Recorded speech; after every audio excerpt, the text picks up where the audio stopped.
Good evening, wonderful people, great Biafrans, wherever you are. wherever you are domiciled, wherever you are living, wherever you are residing, we welcome you to another explosive expose, another live presentation from this very location, going out to the entirety of humanity. We welcome each and every one of you, regardless of where you are, regardless of what you are doing. I expect you not only to abandon, but to jettison everything and participate in this very live and hopefully uninterrupted presentation this very evening. Good morning, good afternoon, good evening, and good night to some of you. This is the only radio station emanating, run, owned, operated by Africans, listened to across the entire 24 time zones on this very planet we call Earth. And as I welcome you, I will not hesitate to encourage you to welcome those who are around you. I will not, of course, hesitate to ask you to notify those who ought to be notified. I will ask you to ask those who may be suffering from some measure of intellectual delinquency, those who have been mistutored by the very non-existent, or should I say, horrible educational system in the damnable zoological republic. My name is Nnamdi Kanu. Today's date is the 26th of April in the year of our Most High Elohim 2020. The time now is 6 minutes past 7 p.m. in the land of Biafra. That is how you know we are live. That is how you know we are direct. That is how we know that we are bringing you this very gospel ordained from heaven. This very gospel that will lead us into life. This very gospel that authenticates the love of God, the love of Elohim, El Shaddai Adonai, upon those that he has chosen to bless abundantly, those he placed in the land of Biafra, those he sent that they may bring light in the continent of darkness. These very children of his, this very IPOB, this very Biafra, that must come in our time. It is our duty and our responsibility. It is, of course, the divine mandate that we enjoy from heaven that is propelling us forward. That is why nothing made by man, no artificial construct of anything that is living can ever derail, stop, nor slow down this very relentless march into freedom. We are unstoppable. And as we are live on air, all the criminals in Asorok, they have now taken refuge. They are running, they are panicking, they are quaking, they are frightened as the criminals that they are, because they know the whole world is listening. Today we continue our expose as long as those band of criminals remain where they are. As long as they continue to precipitate a calamity of unimaginable proportions on the helpless masses and civilians, I will be on air. The whole world will listen, and we shall render them asunder. That's why we are here. I am Nnamdi Kanu. I am the leader of the indigenous people of Biafra.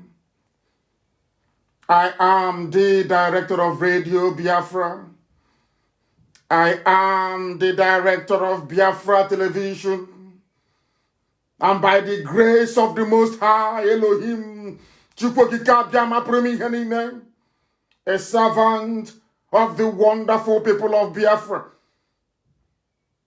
I welcome you once again, and we must proceed very hastily this very beautiful evening because humanity is waiting for this very gospel rapturously.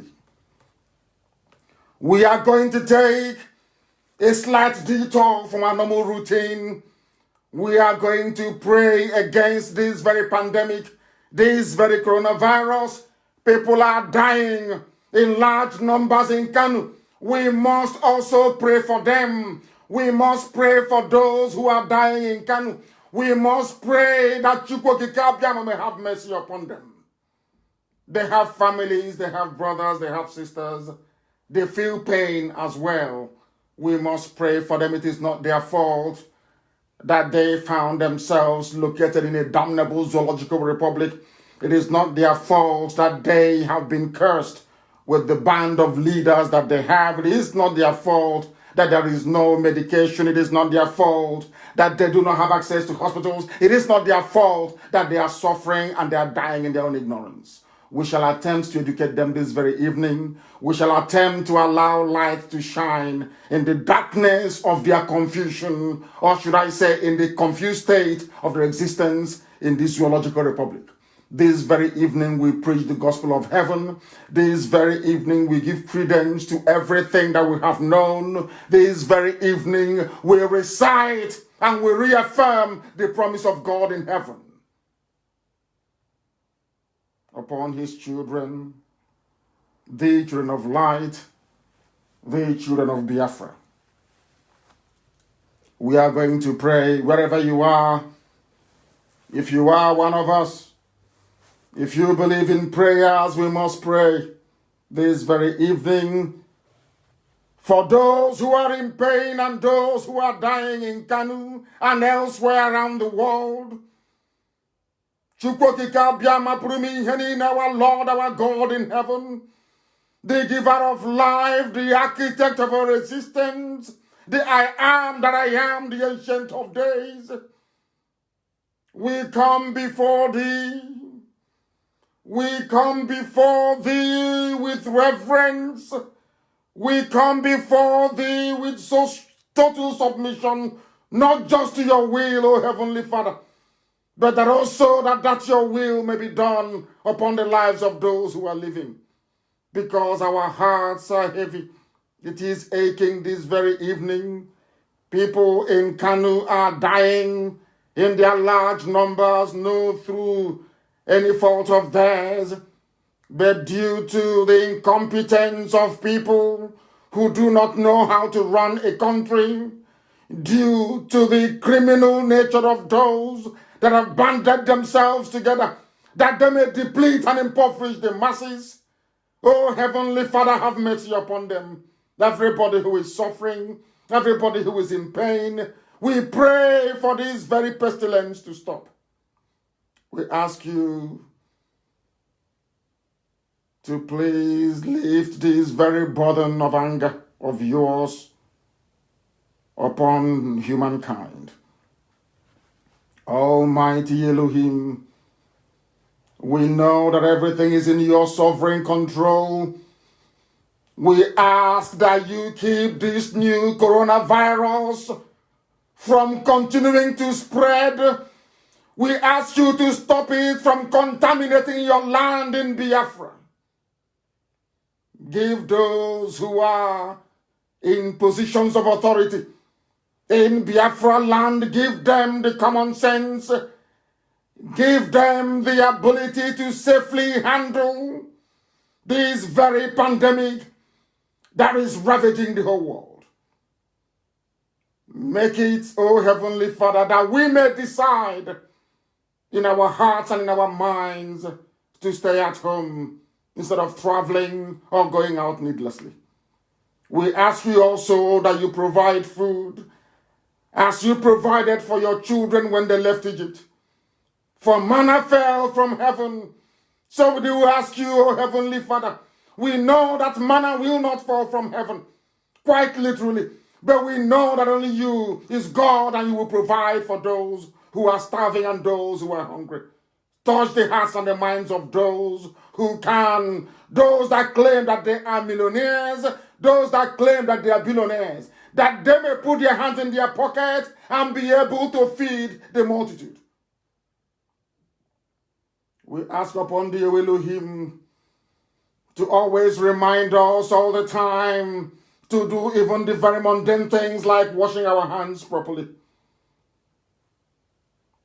And whilst it may be heartbreaking, please comfort the families of those who are in Kanu who are dying today.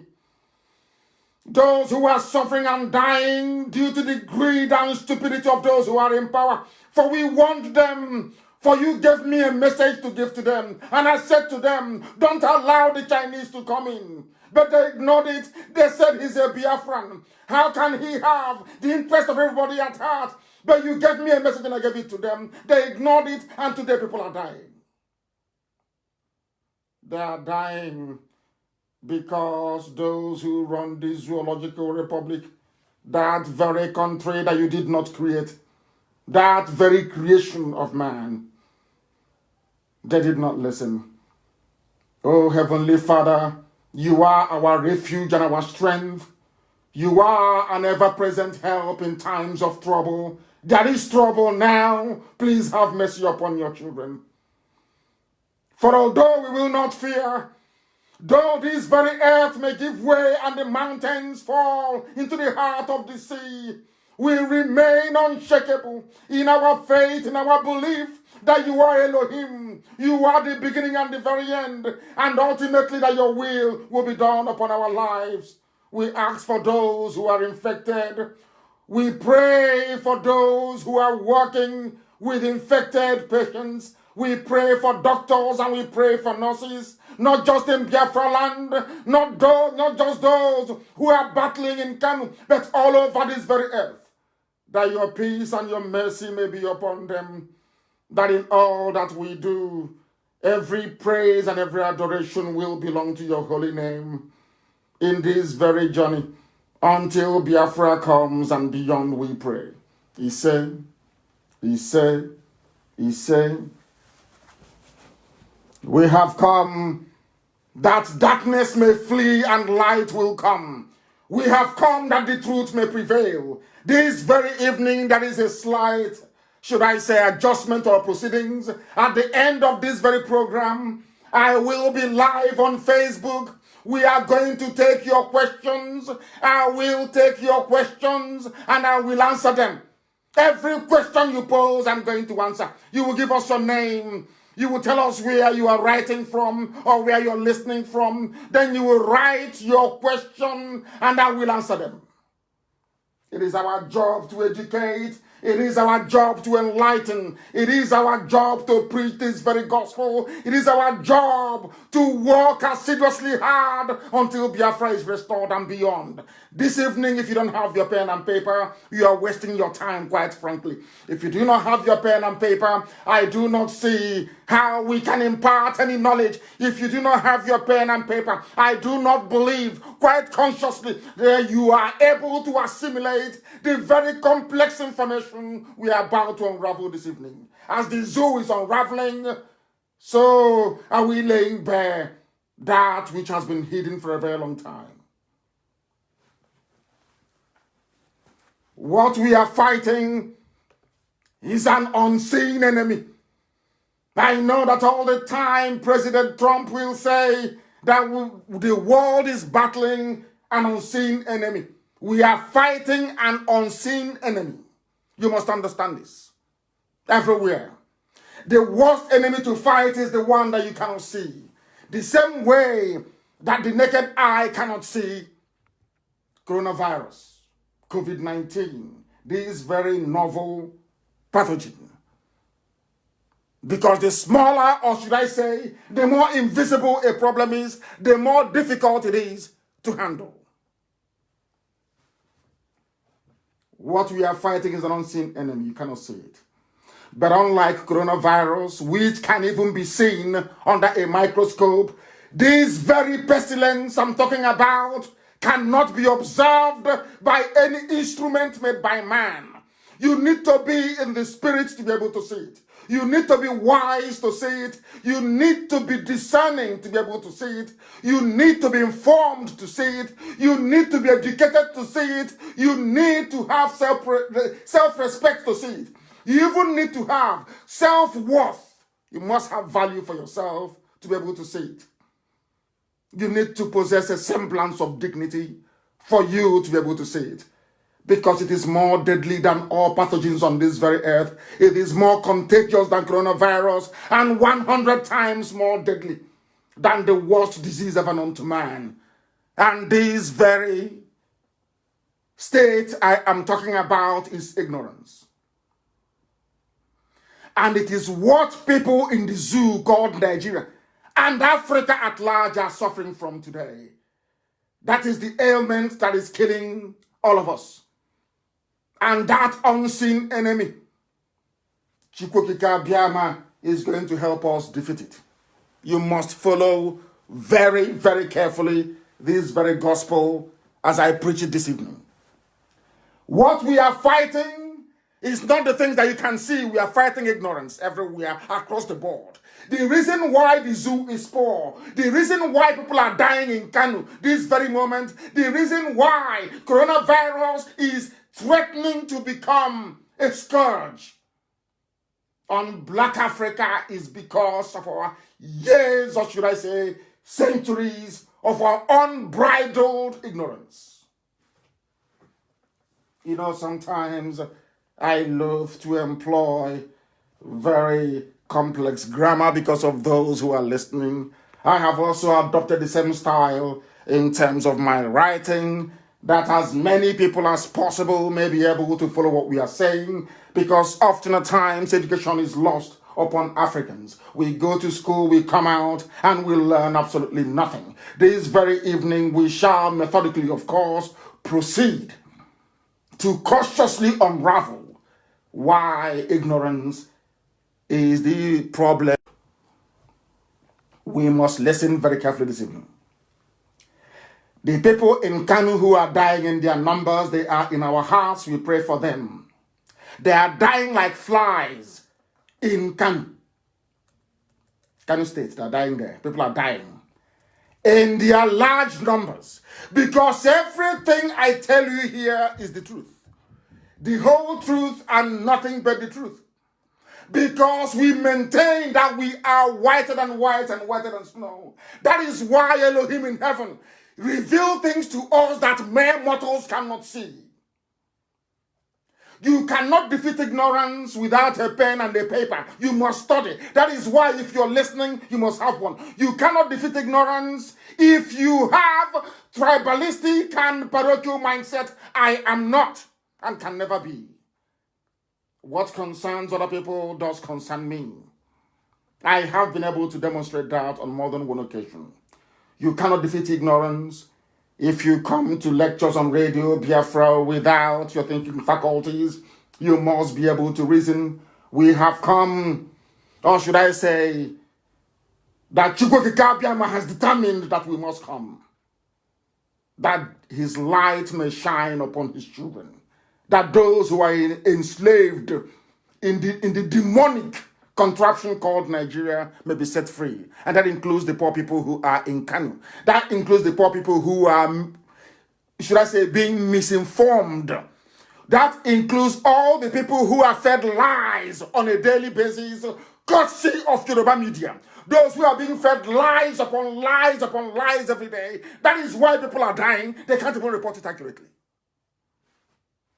This evening, as I said earlier, I will take your questions on Facebook at the end of this very program.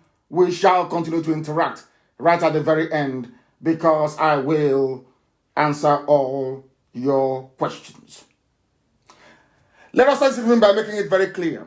I told you before, there was a news, or should I say a rumor, going around that there was a man who had contracted COVID-19 in Anambra State. I came on air and I told you it is a lie.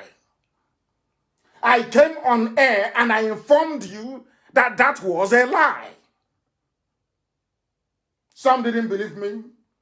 Some said I was putting the lives of our people at risk. And I said to them, no. That in all we do in life, truth is paramount. You must speak the truth always. You must always. Regardless of the consequences, the truth must be spoken. That is exactly what drives me. That is what drives all of us who believe in this very. I told you that Anambra State government was lying when they said that there was a corona patient in Anambra State. They used it to justify what I will say is a draconian lockdown. They used it to impose curfews, and they have also used it to install the yet unproven 5G masts all around Anambra State. When I said it, some people did not believe me. But this evening, we have a video of the man that they wrongly accused of having COVID-19. He issued a statement. And that video will be posted very shortly by Amaka so that those who want to watch it can watch it. It is in Igbo language. And I will not play it live on air. But it is there for the whole world to see. That Anambra State chose to use a very deadly pestilence like coronavirus to lie to their people. It is not just limited to Anambra. This is how it is right across the entire geopolitical contraption they call Nigeria. Lies everywhere. Lying has become a way of life. If you get up in the morning, you have nothing better to do, you start to look for ways and means to lie. Maybe for 3,000 naira a week or 10,000 naira a week, depending on who you're e-ratting for. That is the way it is. Anambra lied. And the man is alive, thankfully. And he said, there is nothing wrong with me. This is the same way that they will never tell you the truth. They will never tell you that the reason why they are going to China. They will never ever tell you the reason why China is now their preferred hub for doing business. That was why I warned. I warned live on air exactly, should I say 4 weeks ago. I said here that this stupid, or should I say satanic deal with the Chinese, that people will start dying. That was what I said live on air. I also said that when that time comes, you hold Lai Mohammed responsible, you hold the Minister of Health responsible, you hold everybody, because there's nobody in Asarok. I don't know who else to call. I cannot even say Oshibajo because he's no longer there. I said, right now that people are dying in Kanu, the people to hold responsible are those in Asarok. Whoever is there, they should be grabbed and made to face the consequences of their duplicity, their treachery, their conspiracy to commit mass murder. What they have done is to commit mass murder. People we are running away, people are still running away from Chinese-made products. I warned live on air. I said people are going to die. This thing that you have now allowed the Chinese to come in, people will die as a consequence of your stupidity, a consequence of your greed. But because Abba Kyari was dead, they needed to protect Aso Rock by all means. They know they cannot go to Trump to do that. They know that Boris Johnson is a very clean man. He is the UK Prime Minister, yes. UK have done us bad or wrong in the past, yes. But Boris Johnson is a nice human being. He's a good man. They cannot go to him. They decided to go all the way to China. Not that China may come to treat you of coronavirus, that China may secure a crumbling, oh my God, incredibly corrupt regime without legitimacy, where a chief of staff is actually a de facto president, where, as I'm talking to you right now, preaching and the world is listening, there is no president in Nigeria, there is no vice president in Nigeria. None, absolutely none. As I'm broadcasting live, I have told you my name. I am Nnamdi Kanu. The thing in Asoro cannot do that. Whoever is there cannot even speak possible English. And I told you also 5 weeks ago, if you have been following these very broadcasts that I'm doing sequentially, I said to you, when they issued that recorded broadcast from Cuba, I said, I said, let me repeat what I said. I said, there is somebody inside Aso Rock wearing a Buhari hyper-reality face mask. And I also said that that man is there only to wave and to smile. I also said to you that he will never ever speak. That's what I said. Jubril, Abba Kyari took him and ran off to Cuba. I told you.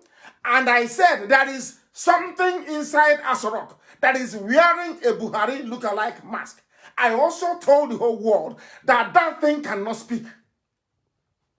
Now that Kyari is dead in Cuba, they brought his ash, but he was cremated. It wasn't that thing that you saw in Abuja. That wasn't him.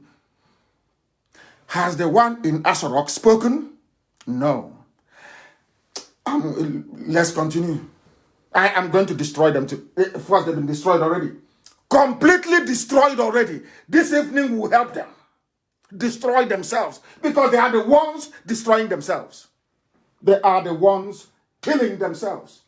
Not us destroy. Of course, Chukwuka Kabiama has done his mathematics on them. They are gone. They are finished. By the end of this coronavirus, if you go inside that rock, it will be empty.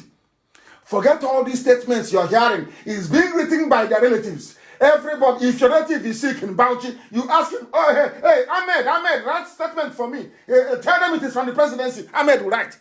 The next day, they'll say, Oluwakemi, write one for me. It's from Femi Adesina. They will write. There is nobody inside Aso Rock. I said nobody. It is empty.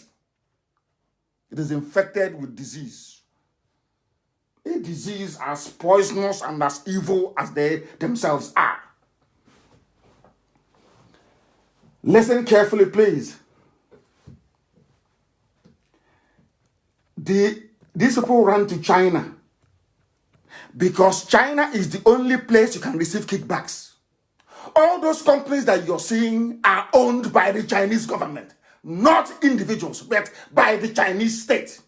But the one in Abuja that brought in the scientists to come and experiment with people in Kanu, and those that Dave Umahi is working with in Ebonyi, all Chinese state-owned companies.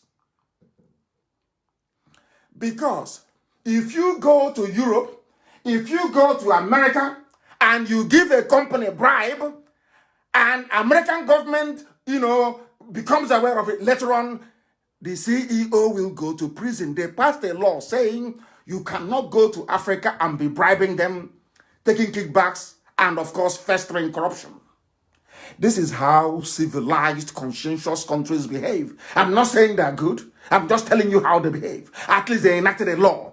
So now what they do is, your so-called governors and Aso Rock, they're now running to China, where there is no democracy, where there is no accountability, where you can be as corrupt as you like, where you can give up the lives of nearly 20 million people or thereabout in that part of the zoo to be experimented upon, to be killed, and nobody will ask questions. They know that Yoruba media will cover for them. I hope you're following. They know that Yoruba media will never ever report the truth. And some of you do not have light. You don't have money to buy data. Some of you don't have access to Radio Biafra FM relay stations or the area that we cover. They deliberately kept you in darkness. The reason why the people, Fulani cabal that rule the zoo, keep you in darkness all the time is that you will not be able to reason. That is why your schools have failed. That is why you have no electricity. That is why you have no good roads. They have imposed a mental state of impoverishment. So every day you'll be struggling to survive. Because it is when you're well fed that you can start to practice philosophy.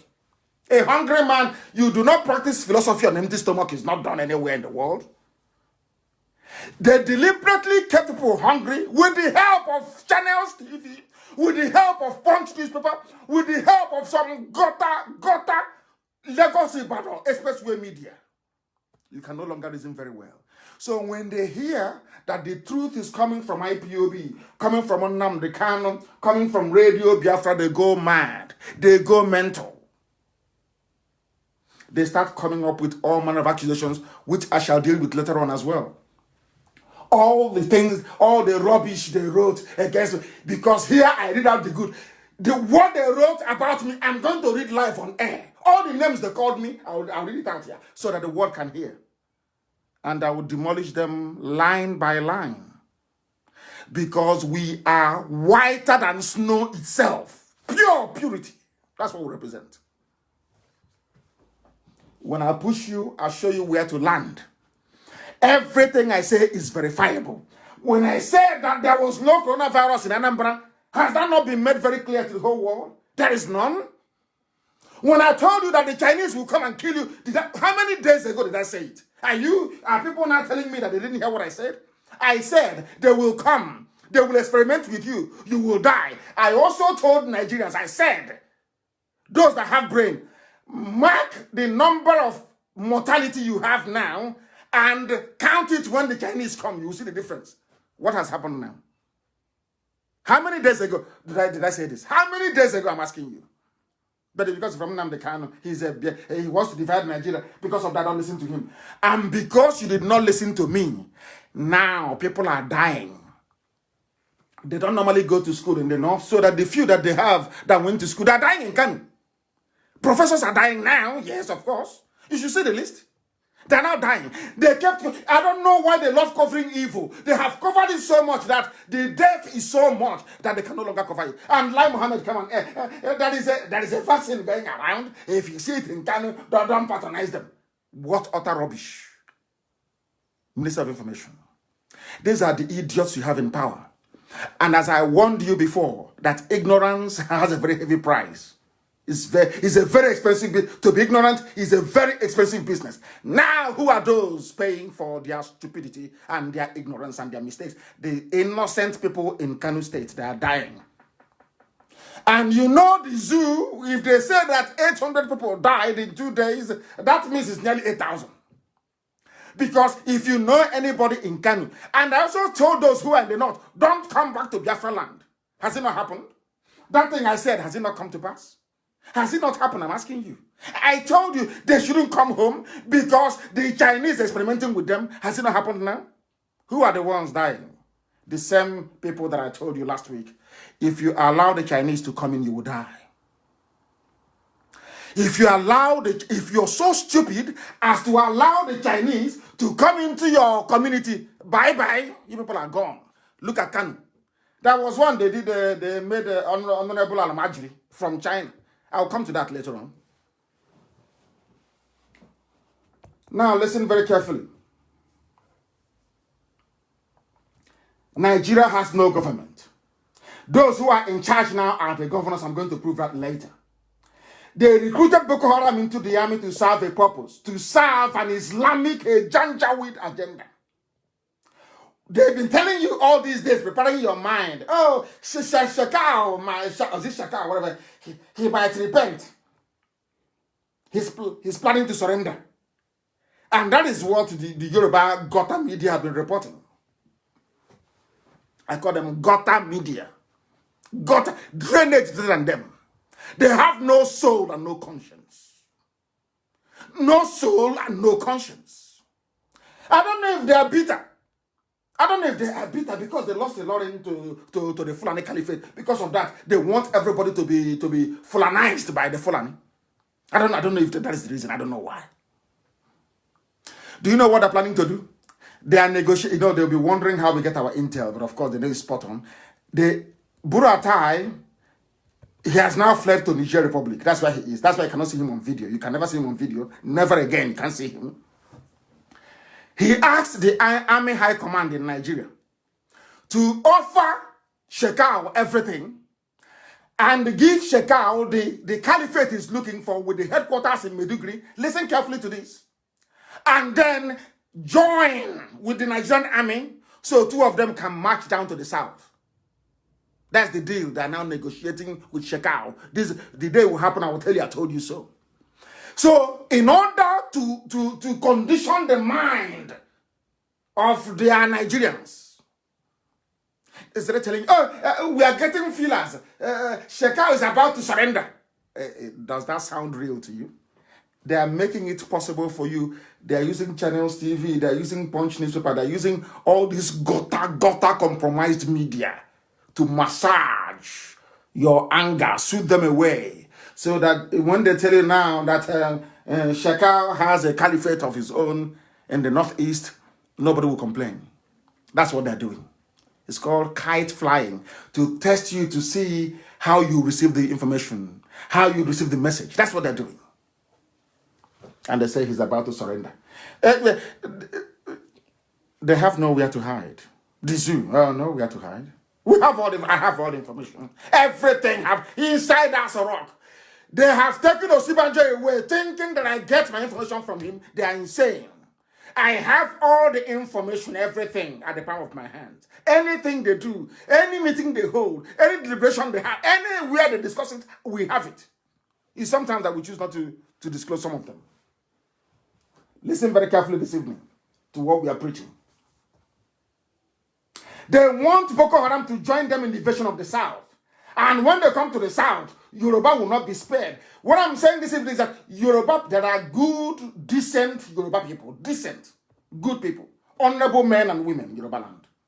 If you don't hold your journalists, if you don't hold them, if you don't ask your journalists, I am asking Pa'aya Adebanjo this evening to ask Yoruba journalists to try to be as objective as possible, because Yoruba land will also be conquered in what is about to happen. As I'm saying it now, as I'll tell you, look at the time, please. Time is to 8, isn't it? Almost, should we say, 19 to 8, or thereabout. Write it down on a piece of paper. So when it happens, I will tell you, remember, as I'm telling you now about Anambra and also about the Chinese. You know, when I say these things, it doesn't sound proper, it doesn't sound real until it happens. Yoruba land will be taken. That is why they're all in your forests. And the people aiding and abetting this Janjaweed expansionism are the men and women of Yoruba extraction working in the Nigerian media. They are the problem. They are I've been sounding this warning. They are the problem. There is no need presenting a news without writing a features article on it. Telling us that your villages have been taken over, that people are dying, is not. Somebody who is sensible and reasonable ought to be able to sit down and analyze it. And analyze it properly. Somebody has to. Are they doing that?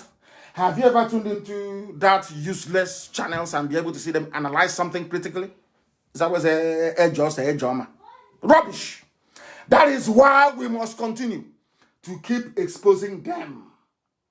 600 children are dead in less than 3 days in Kanu. In less than 3 days. In less than 3 days. And some people are being paid to prop up this non-existent failed administration that they are running in the name of Buhari, when Buhari is long dead and buried in Saudi Arabia. They know that very well, and they are running. And it is so bad. The lies, they have become so emboldened by their own lies that they come out openly to perpetrate falsehood and deception. I will get to the burial of the one that said is Abba Kyari. Abba Kyari was not buried in Abuja. Where they took his ash to, only heaven knows. But that is the man that they claim people are sending condolence messages from all over the world. I don't know who they shot. I don't know if it's Osibajo that they buried in Abuja, and I have no idea. A grave that cannot take a fetus out of the stomach. It cannot. That's what they dug for a man that is big. And as they were unloading the casket or whatever they used to bring him, you can see blood stains. Look at the way they threw the corpse on the ground. Look at the deception. Because over the years, they've been lying and lying and lying and lying. They now see all of you as stupid people. They can do anything and get away with it. I'm telling you.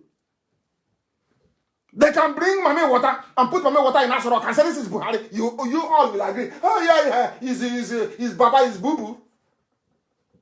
You will agree. Because they have useless you. They have useless you to the point whereby you can no longer reason. The only place where you can reason is on this very platform. No other one. No other one will tell you the truth and damn the consequences. Only here on Radio Biafra. In the midst of this, nobody is telling everybody, nobody is explaining it, that there is no more money. Listen, people don't understand. They keep saying it's Jonathan lost his election. I keep saying, how can people be this stupid? I don't know.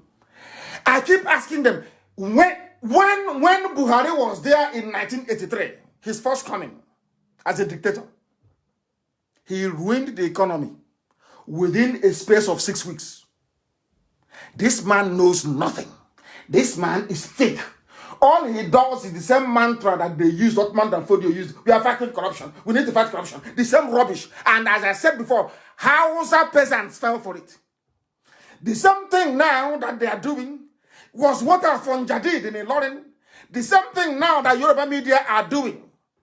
Anytime that this very Janjaweed movement of Fulani, anytime they are moving to conquer a place, they first of all go in there and select a few people like Opus or Denmark. They place them in key places. So when they come, their conquest is easy. That is what Yoruba, I'm warning you. If you don't call your children to account, if you don't recall what they are doing, if you don't bring them back and advise them, you'll be sunk. We can fight. I'm not sure people can, because you have a disproportionate amount of Yoruba Muslim, and their loyalty will always be with the caliphate. You people are in a very serious mess, I'm telling you the truth. Very bad mess. There was something I said many years ago. If Yoruba doesn't take time, they will suffer. And their suffering will be a child's play. That it will be so horrible that what is happening in Middle Belt will look like a tea party. I'm telling you that. Write it as I speak. That's why I say bring pen and paper as I speak. Write it down somewhere. States may get zero allocation in June. There is no money. Even in the US, US they don't have anywhere to store oil anymore. There's oil glut. Nobody wants oil. None of you is concerned that every day they're going and borrowing. Every day they're borrowing. You have economists. You have people who are doing their own, should I say, scientific, or pontification inside TV studios. They're not in the lab. Nothing is happening in the lab. It's empty. There is no money in the zoo, is there? Absolutely none. It doesn't concern you. And it's fighting corruption. Very sad indeed. Very, very sad indeed. There is no money in the zoo. This Janjaweed, they have destroyed everything. That is why they target their friends. That is why, as long as they keep Britain happy, they bribe some people in the State Department in the USA. Most of them are corrupt. Of course, I say it loud and clear, live on air. If you like, you sue me. When I go to court, I'll destroy you with evidence. I have them. They now run to China. All they do is settlement. As they are dishing out, shelling out all this money, looting and burning everywhere down, they are busy, very, very busy, deceiving all of you that everything is fine. There is no money in Nigeria anymore. I said there is none. There is no money. If you think coronavirus is bad, wait until after corona, you will see. But anyway, by then they would all have run away from Asoro. There'll be nobody left there anymore. These are the things that are happening that some of you are not aware of. But we know, and that is why we tell you on a day, go and ask your governor, is there any money coming? The answer is no. There are places where they are owing people for 3 years' salary. And such a person will come out and say, I'm a Nigerian. Unbelievable. 3 years, no payment of salary. This is Nigeria.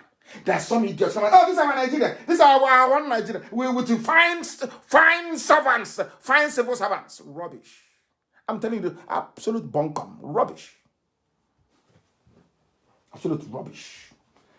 The last one, the new lie now is that thing that they have inside Asoro with the Buhari face mask. ECOWAS has appointed us now. They appointed Buhari as the COVID chairman to coordinate COVID, which is a lie. It is a lie. And sometimes I wonder, do these people actually feel any embarrassment? All those churning out all these lies. Do you people feel ashamed at all from inside that rock? Are you ever ashamed of yourselves? People will sit down and they will lie. They don't know we are living in a digital age. Now, write it down on a piece of paper. If you don't have pen and paper, call your child, your son, your cousin, your sister, your aunt. Let them get you a piece of paper and a pen. Write down this very question. This is how you know something. Because I have said this thing before. When you want to know who is lying, when people go to court, they're asked to present their statements or whatever thing that they have to say, either in furtherance of their claim or in defense of an outstanding allegation. And do you know how the judge or the jury, I prefer the jury, do you know how the jury will know who is lying? It is called cross-examination. Because I wasn't there when it happened, but from the things that, came out of your mouth, I will cross-examine you. It means asking you questions based on your claim. Let me see if you answer it.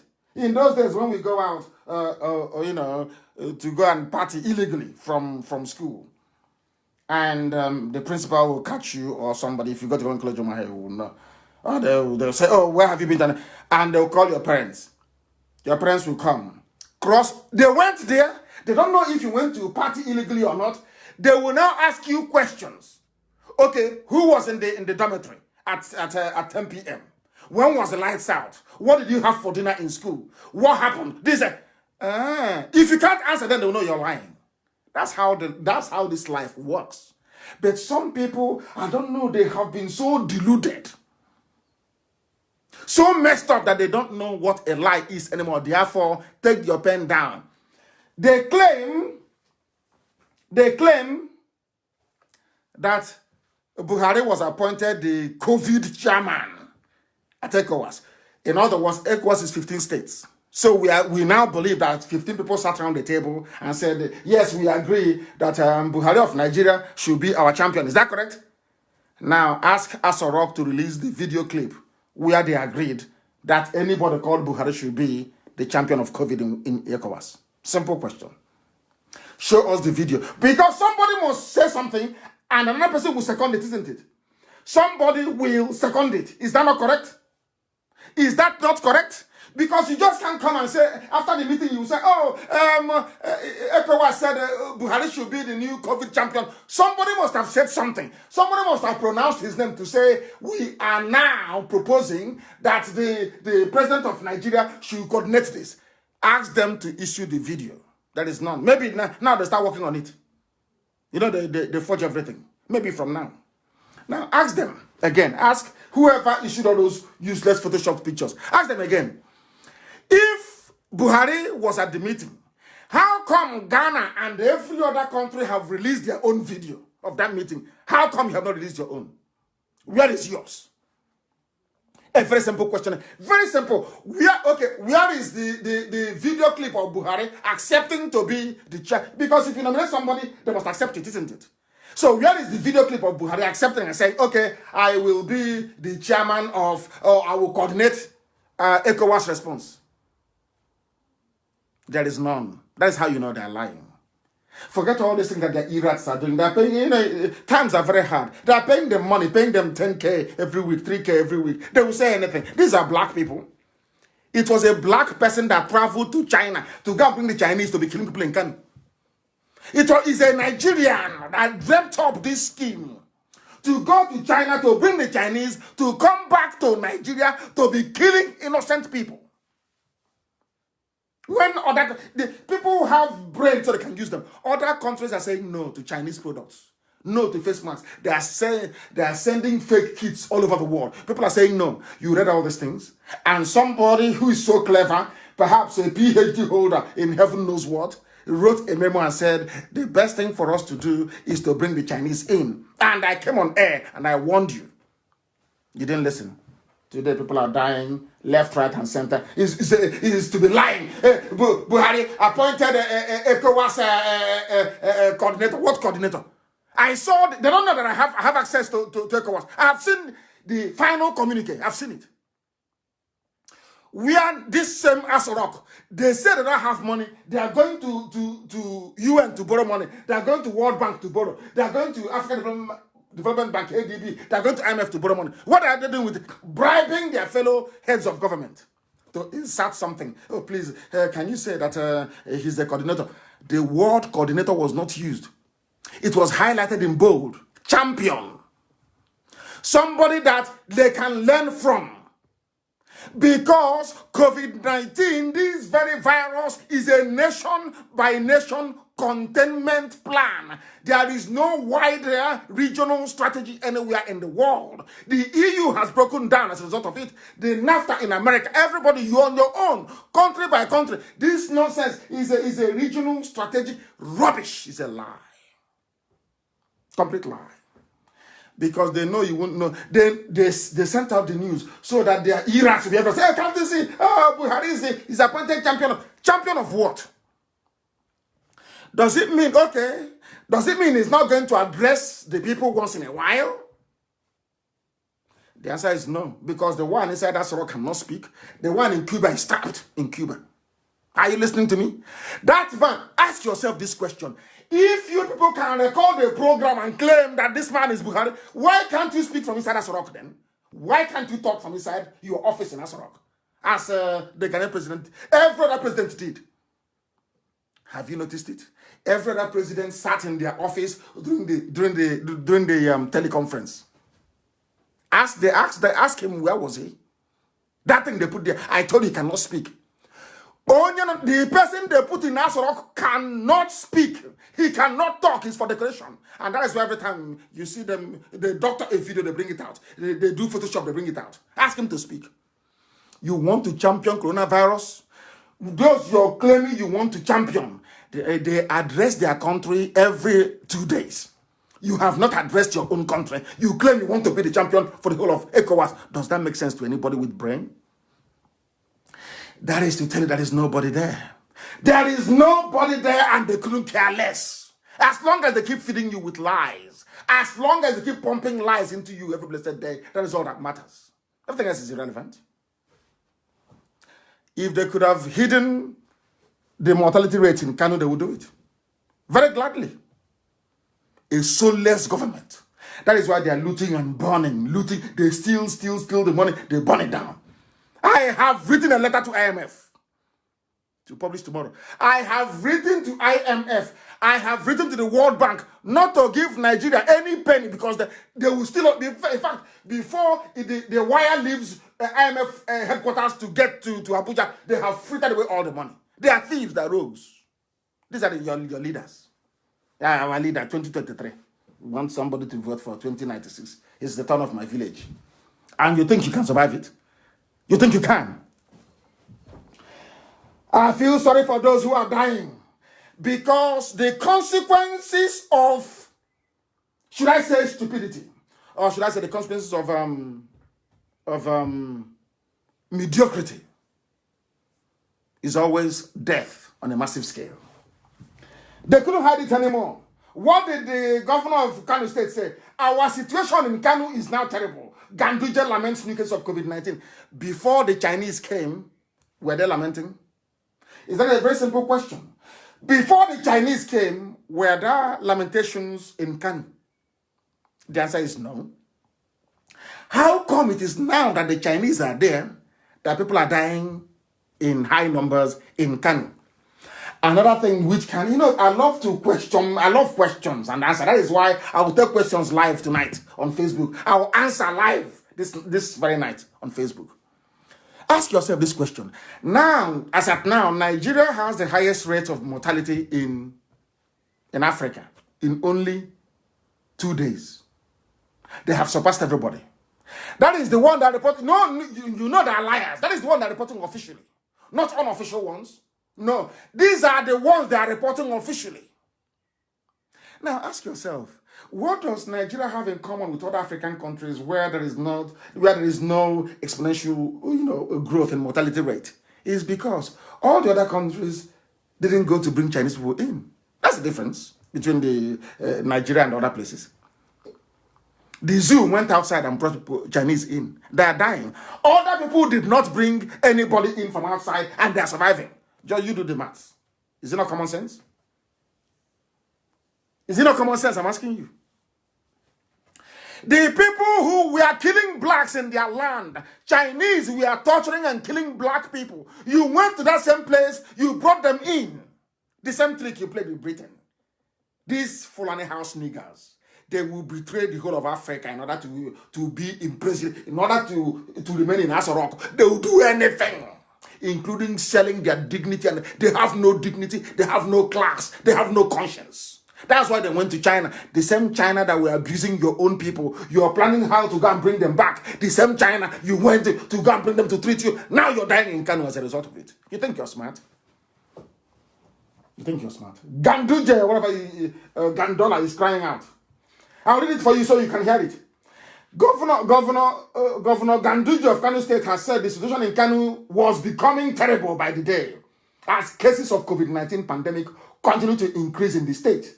This is as the state took samples of fresh 44 persons for testing, while issue of deaths among the elderly has not been settled. People are dying left and right and center in Kanu.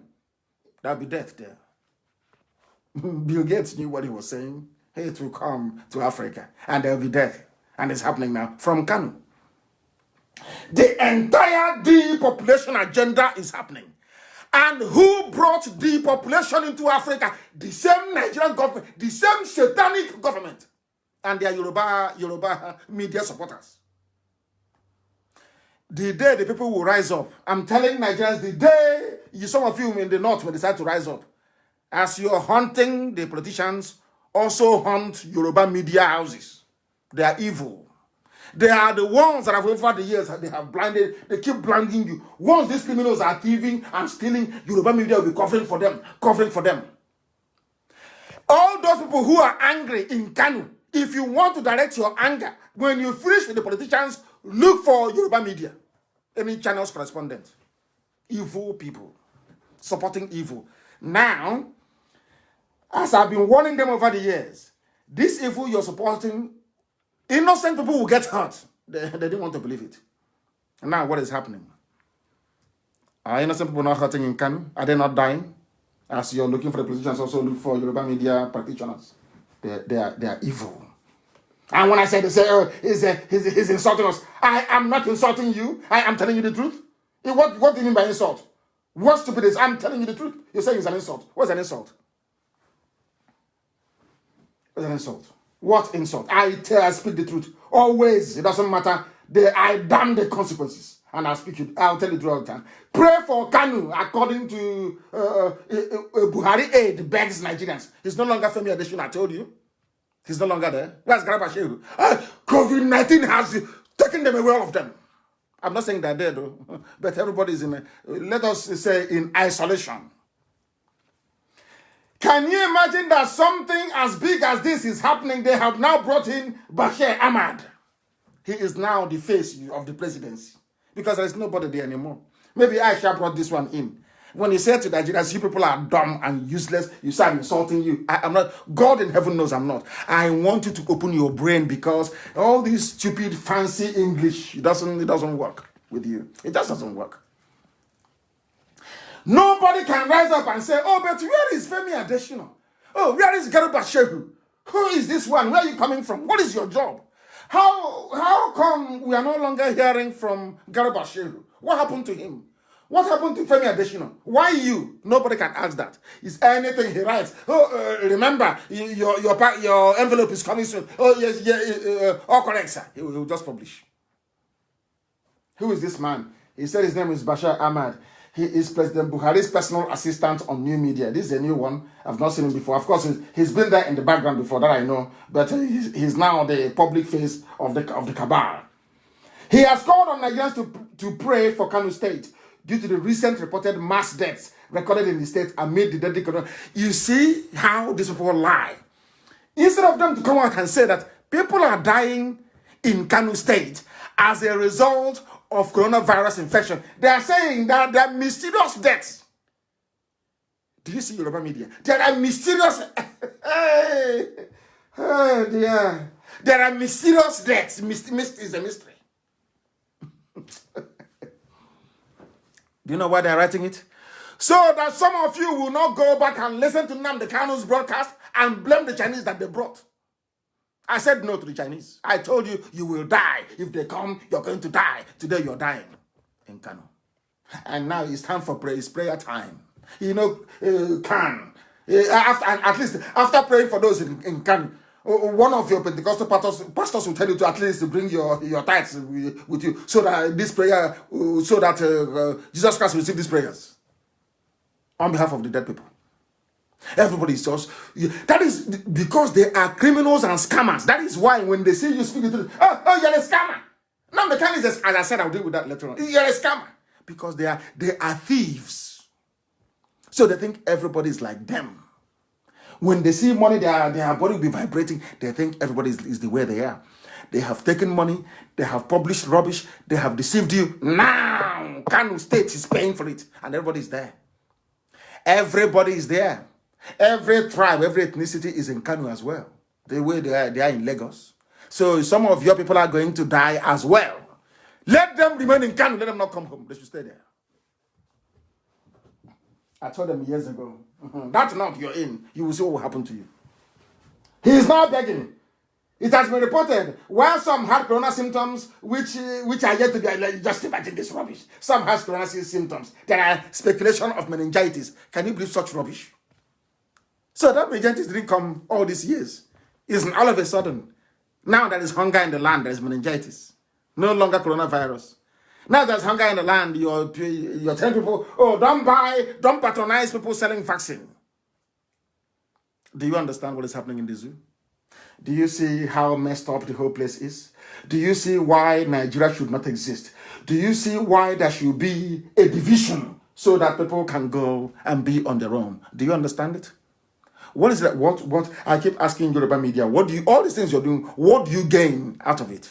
Is it that you are born evil? You're a very bad person by nature. Why are you doing all of these things?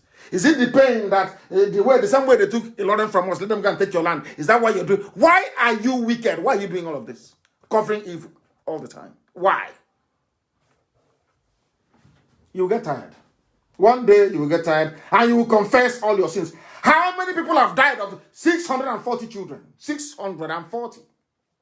And what can, instead of the governor to come out and say, oh, this is a very terrible statistics, people are dying, it's not very good. No, he said, the 640 died over a week. It's not 2 days, it's over a week. He's trying to spin it. And trust the media, they will carry it. Oh, don't stop praising alarm. Stop making people to panic. The people that died in Kano State is over 2 weeks. It's not just in 2 days. So there's no cause for alarm. And people are dying. That is how some of the journalists, they went to Harvard. They went to Oxford. They are learned people with pedigree. Very love lies and a love lying. And here we expose them. Here, on this platform. As I'm sat behind this microphone, we must expose them. This is Radio Biafra, we're live and we're direct. And mankind is listening. And as I'm speaking, they are hiding under their beds. Those that have coronavirus spread in Asarok, they are hiding. In fact, there's nobody there to start with. They have all disappeared, run away. Nigeria has no functioning government. There is none. No president, no vice, no special advisor, no chief of staff. Everything is empty. It is ghost and that is why they are there. They are the 419 Yahoo inside Asarok. Who do we get money from? Let's go to IMF. They've been to IMF before. They rebuffed them. You know what they said to IMF? We want to fight COVID-19. Which COVID-19 are you fighting? All the money that you have you finished spending it? They have shared all of it. And once the money comes in, they tell you, oh, we are reviving the feeding program for Al-Majri. The same Al-Majri they drove away from Kano, they will tell you they are now reviving their feeding program. All their money will be gone. Now they start looking for, maybe they'll go to Liechtenstein to go and beg for money. There is no shame. How can a human being, a man, a grown-up man, you are moving about, you have no shame. There is no shame. None whatsoever. You keep lying and deceiving yourselves. Here we do not lie. And we can't deceive ourselves. Why will people die? I warned you that China will come and you will die. Didn't I say that to you? Has it not happened? People who don't listen, because why should it be Nnamdi Kanu? Why is he not a Yoruba man? He should be a Yoruba man telling us this. Then we write about it. Just imagine. That's how terrible they are. People complained, even the Canadian government. 1 million masks we bought from China is unfit for health workers. If you wear it and go into the ICU unit, you will contract coronavirus. It's there for warning signs. China wants to spread this disease all over the whole world. When I say it, some people get angry, but it's the truth. And Canadian government said no. The Canadian government said on Friday that 1 million KN95 masks imported from China did not meet its strict standards and so could not be distributed to frontline health workers amid coronavirus pandemic. White people who are educated, white people who are advanced, they are struggling with coronavirus. Look at Kanu State. I think Kanu can cope. I'm asking you, do you think Ganduje can cope? Men who are learned, men that run advanced economies, they are struggling. Are you telling me that Ganduje, with his danchiki inside, looking through a microscope, is what is the microscope is called? Touching the culture plate with his hands. Is that the one that will take care of people in Kanu? And now that government is moving to the governors because there is nobody at the center anymore. Anybody can do whatever they like now. And that is why Ebonyi State is in a lockdown. It's been taken over by Chinese. And that is why if you come outside, they will flog you. There will be anything they like now they cannot do. Governors are now kings. They can do whatever they like. That is why they have access to the Commissioner of Police and have access to the nearest army barracks. The reason why they put army barracks in every major town in and around the zoo called Nigeria is for a time like this. All the governor needs to do is to ring the nearest brigade commander. They bring to start shooting innocent people. Now you understand it? That you are not practicing democracy. And when I used to say to you that what you have is not democracy, you didn't believe me, did you? You never believed me. Very, very sad indeed. Extremely sad. Extremely sad. People are dying. And amongst those who are dying, which is very, very sad, people are dying in places like Bichi, in Dambata, in Gabasawa, in Wudil, in Kiru. People are dying everywhere. Who are the people who are dying? Unbelievable. These are professors, government officials. So they all had meningitis. Do you see Yoruba media? So all these people all of a sudden had meningitis at the same time. Hey, lies. I don't know what they're doing with lies. I don't know what they benefit from lying. Is it because they are black? I don't know why we love lies. Lie all the time. Why? They said it's meningitis. Are you telling me that all these people, they got meningitis, government workers, professors, prominent residents? Unbelievable. Unbelievable. Hey, their names are Ibrahim Ayagi, Ali Omar Diko, Abdullahi Lawal, Musa Ahmed Tijani. The maybe is from Kwara State. Adamu Dal, Nasiru Maikano Bichi, Musa Umar Gwaruzo, Dahiru Rabiu. All these are look at the businessmen that are dead. Salisu Lado, Nene Uma, Garba Sareki Fage, Shamsi and Mustafa, Nasiru Maikano Bichi, Rabiu Dambata, Kabiru Ibrahim Bayero, and the mother of a businessman, Ado Gwanja. People are dying from meningitis. That's Nigerian media. Because anytime you're sick, if you say you're sick, people, even doctors from far and wide can say, oh, we have a solution. We can help. Look at the zoo in Nigeria. It's like North Korea. If people are sick and you're hiding it, how can you survive? Boris Johnson was sick. He announced it himself. I am sick. Help came from everywhere. Today the man is better. What is wrong with you people? What is wrong with your brain? Why can't you reason? Every time I ask you, why can't you reason very well? Asarok is empty. Are you telling me that the old Buhari, the dictator, will be alive and his Kanu, that is his stronghold? People are dying in Kanu and he will not issue a statement? Buhari, you can accuse him of anything when he was alive. Anything at all. But the old Buhari we know will stand up and tell the government officials what to do. And some of us are still deceiving ourselves. saying, oh, the worst thing he ever did is to say that he's not Buhari. Is that thing there, Buhari? Let him come back and talk. Because you know that once you accept it, that zoo is gone. The world will say, oh, Nnamdi Kanu has been rattled along. That's all they're afraid of. The problem we are having in Kanu right now, all these prominent people are dying because the Fulani Caliphate, they hate their fellow Africans. Write it down. They hate their fellow Africans, and I'll tell you why. You know that they are descended from a mongrel race, a mixture of Arabs and people from Senegal centuries ago. That's how they came about. The same way they bootlicked for Britain, the same way they were begging Britain. Look at all of them. They used to tie turban on British officers' head to convince them, to mesmerize them. Today it's to the Chinese. Amaka, please publish those photos of the Chinese man receiving turban in Kanu. That's how the man came to kill them. The funniest thing is that the Chinese man came to kill all of them. And they are busy tying turban on his head, pink turban on his head. Now what is happening? Are people not dying? Are they not dying?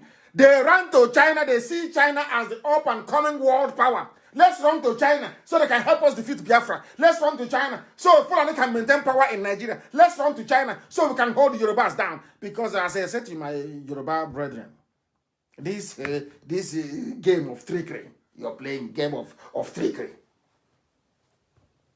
You will suffer it. Abiola played the same game and suffered it. I will play the same game and he suffered it. You will suffer it. It's better you repent now. Repent now. They have a white man. Not white man. Yellow. People from that side are called yellow. We are black from Africa. Europe is white and they are yellow. Then Indian part is called brown. That's how the world is divided in color. This is the style of the Fulanis. And in fairness to them, the Fulanis, they know how to lobby. They know how to market themselves. They know how to fall down for any potential colonialists. And once you want to conquer Africa, come to Fulani, you have your job is almost done. The Fulani, not Fulani ordinary people. I must be able to qualify what I'm saying. The Fulani leaders, those that call themselves leaders, the Janjaweed, they are leaders. They are the ultimate house nigger and traitors against the whole of Africa.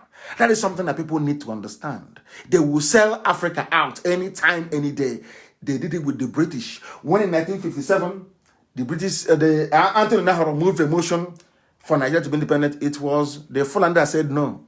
That the British man, the white man, should continue to rule them until they are safe. And because of that, the British love them so much. Hey, this house pussycat, this house pet I can keep. He is very good. They saw the Yorubas and the Igbos as troublemakers. The South were troublemakers. The North were good, obedient servants. That was why they gave them everything. And then after they finished giving them everything, they said, don't worry, we'll help you secure the South as well. And the friend asked them how. They said, don't worry, divide and rule. They came down, they started dividing us up. Hey, you are now South, you are now Niger Delta area. You are Cross River State. You are River State. You're not, although you're from Ebema or Haji, but you're no longer part of the Igbo family. You are now Niger Delta. And they handed over the whole document and keys to Fulani. Said, Fulani, I now give you Nigeria. Do with it as you please. And that's what they've been doing till today. Now, because Boris Johnson is a good man, I will not tolerate their rubbish anymore. They now run to China, the new up-and-coming superpower. So China can help them secure everywhere, help them to subjugate everybody. That is where there are killings, nobody's talking. Yoruba land is under siege as we speak. But nobody's talking. How can you talk? Who are you to talk? That is what they are doing. They come, they sell you out. Today they have now, they have sold so many things that today they even sold their own children to the Chinese for mass experimentation. They are being asked to oversee COVID-19 response. They sold their children. They sold their children to the Chinese for experiment. Now people are dying in Kanu. That is the idiot you make ECOWAS coordinator for COVID. Somebody you cannot see. He's a ghost. Nobody can see. That creature there, nobody can see him. The one with the hole in the neck is in Cuba. They have another one there. Shame. Shame on them with their hypocritical nationalism. That is what I say it is. Hypocritical nationalism. The same hypocrisy of the North that led Tafawa Balewa to say, since 1914, the British government has been trying to make Nigeria into one country, but the Nigerian people themselves are historically different in their backgrounds, in their religious beliefs and customs, and do not show themselves any sign of willingness to unite. Nigerian unity is only a British intention for the country. Sir Abubakar Tafawa Balewa, 1948. The Fulani never believed in one Nigeria. They never did. This is the creme de la creme of Fulani elitism. This is the finest of the finest. This man is learned. In all honesty, I'm being honest with you. You see Tafawa Balewa, he was well read.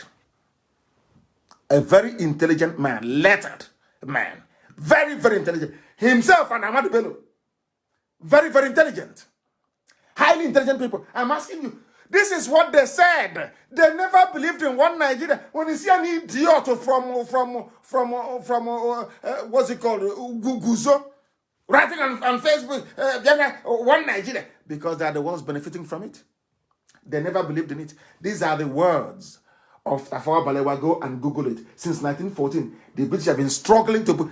Even the Fulani said that Nigeria is not one. For them today, Nigeria is one because they want oil. Nigeria is one because they want unrestricted access to the sea. They want the seaports, or at least Lagos, so they can be getting goods and properties.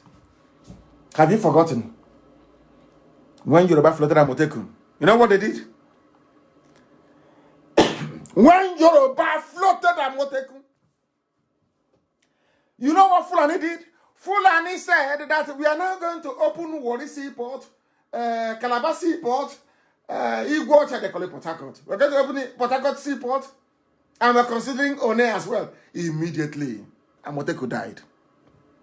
Because the Yoruba leaders then wanted to keep Lagos as the only seaport they have. So the one idiot can come on TV and say, the economy of Nigeria is in Lagos and going to under. These are the people you want me to be in one Nigeria with? People that their economic, their sense of reasoning is informed by hatred. Informed by a level of parochialism that no human being can even fathom. It's unbelievable. Amotekun, have you been hearing about Amotekun anymore? No. Why have you not been hearing about Amotekun? Because the Yorubas were threatened with seaports all around the east. Because of that, they collapsed Amotekun. It's gone.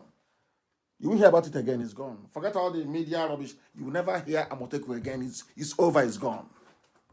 This is the country you want me to belong to. I think that a lot of people are drunk. They are insane. Because that is why we do. That's why we preach the truth always. Always. The country is not supposed to be. That was what Tafawa Balewa said. There was no due consultation before joining people together. That was what the British did. We have absolutely nothing in common, Tafawa Balewa. Why should things work? Why should things work? When, in actual fact, everywhere is a mess. The people never wanted to. It wasn't Nnamdi Kanu running around doing his Pan-Africanism, his warped Pan-Africanism. That's what happened. And that is the mess we're still suffering till today, till this very day. And that is what we are seeking and working very, very hard to reverse it. They are now raising alarm. Doctors raise alarm over increasing COVID-19 cases in Kanu and in the northern states. It is over. I am telling you, it is over. Do you know why it's over? Because this virus operates where the immune system is low. What makes immune system to be low is hunger and poverty. And all this while they've been locking people up in their homes. I'm even shocked that people have survived up until now.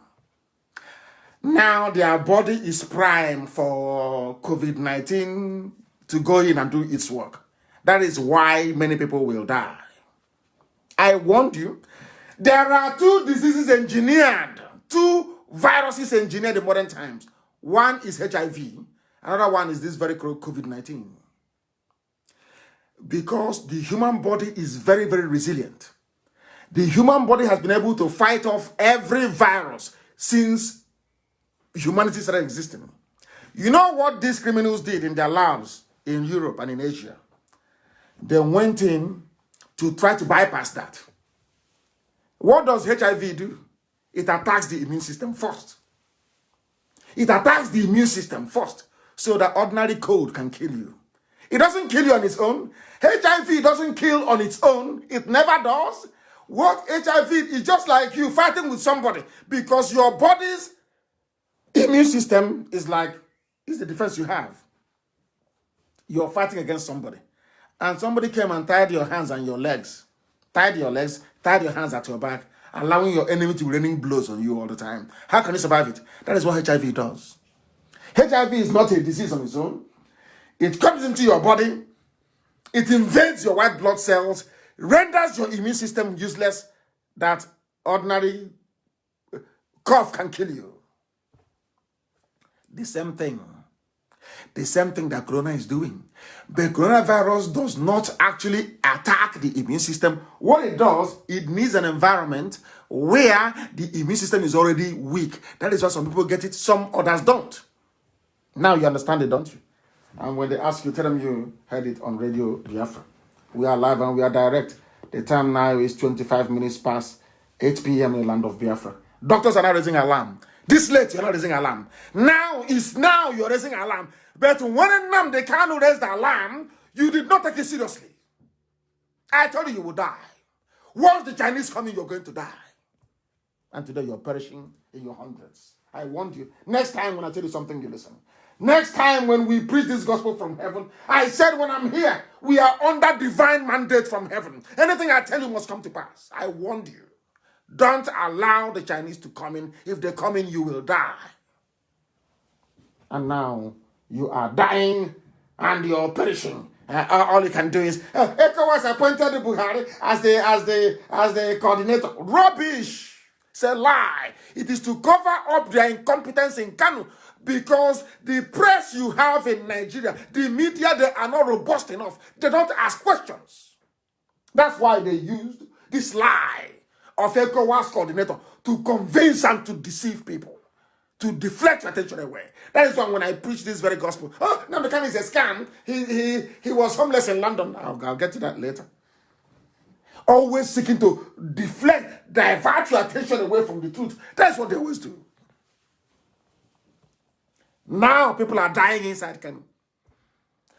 People are perishing in Kanu. People are dying out of their incompetence, their greed, and their wickedness. Who is going to pay? Do you know people are suffering? Families are crying. People are bereaved. Do you have every day to lose somebody? People are dying in Kanu right now. People are perishing all over the place because of the incompetence, the greed, and the wickedness of some people. Why should we listen to Nnamdi Kanu? Now you are listening, aren't you? You must listen. Because all over the place, they're all listening to Radio Biafra.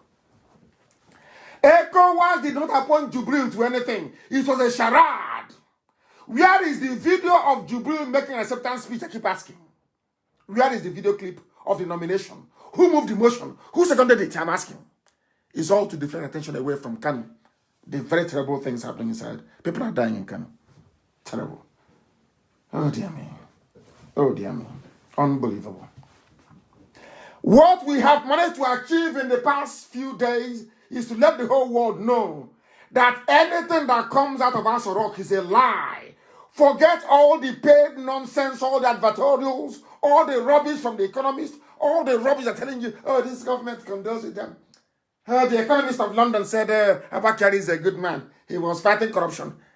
I said, whoever wrote that rubbish, did you ask the person if they are aware of the 13.9 billion naira missing for Aso Rock Clinic? Who took the money? Abba Kyari. Who appointed his daughter vice president of Nigeria's sovereign wealth fund? Abba Kyari.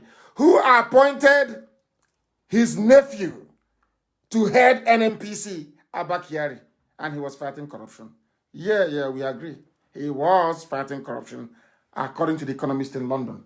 What they do, let me tell you what they do. The trick, it was Tinubu who taught them this trick.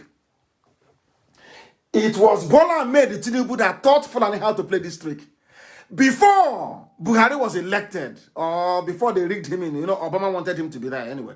Before they rigged him in 2015, you know what that criminal, Bola Ahmed Tinubu, what he did?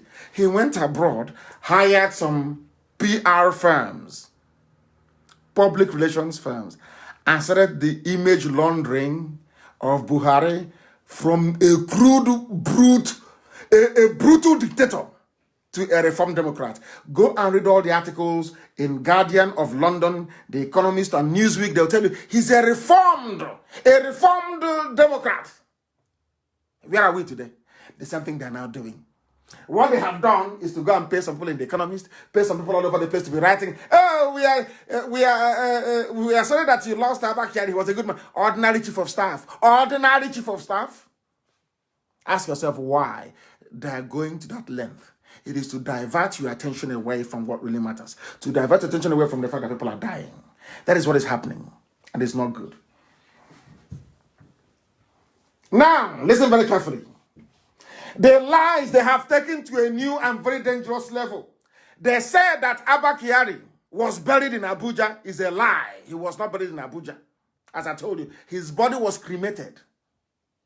In Cuba, in Havana, his body was cremated because he had COVID-19. That was what killed him. His body was cremated, not buried in Abuja. They are ashamed because in Islam, they don't cremate. They bury the body whole so they can receive their 76 virgins in heaven. So they believe that if you're cremated, your virgins will not be in heaven waiting for you. So out of shame, listen carefully, out of shame on the part of the Janjaweed cabal, you know what they did? They killed somebody. They shot somebody dead, shoved the person into a coffin, wrapped him in white cloth, and buried him in Abuja. Let me show you. Please, Amaka, release that very clip on the wall, on my Facebook wall, so that the world can see it. It wasn't shot by us. Somebody shot it. And I want to play for you what the guy said, so you can hear it. Abba was not buried there. You can see blood. In the coffin, you can see blood. In the casket, I don't know what they call it in Islam. You can see blood. You look at the way they threw the body away, as if it's just an animal. Look at it and tell me that that is Abba Kyari. Let me play that the world may know what is going on. Why was it that after he was removed from the casket, listen, at the same position where his head was laid, there was blood? There was blood.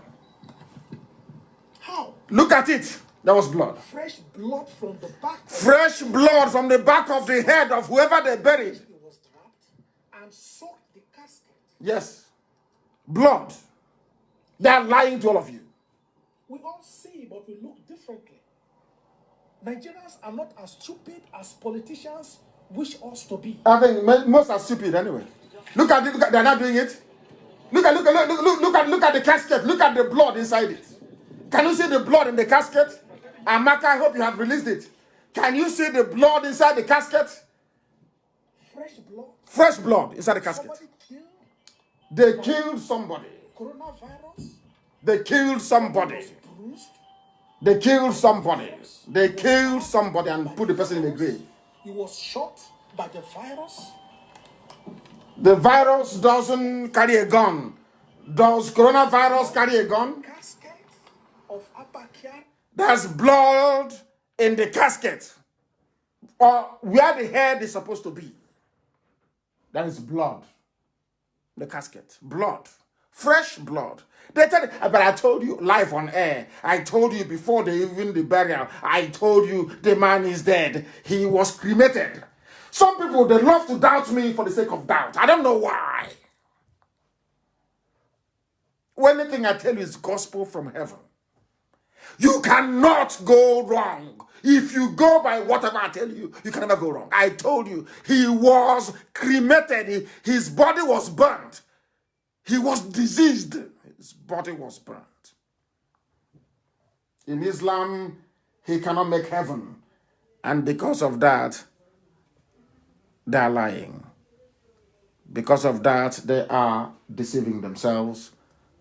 Because of that, they are deceiving all of you.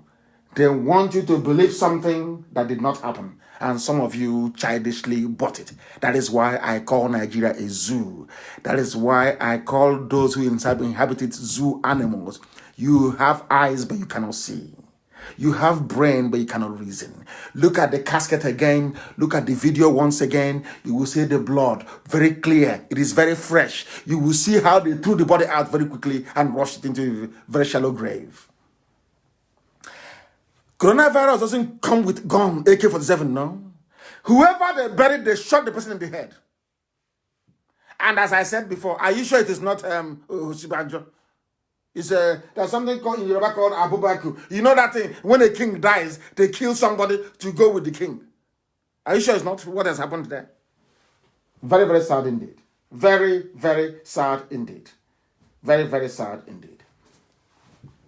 In order to cover, anytime there is something comes out, in order to cover their lies. That was why I published a set of pictures. And please, Amaka, republish those pictures.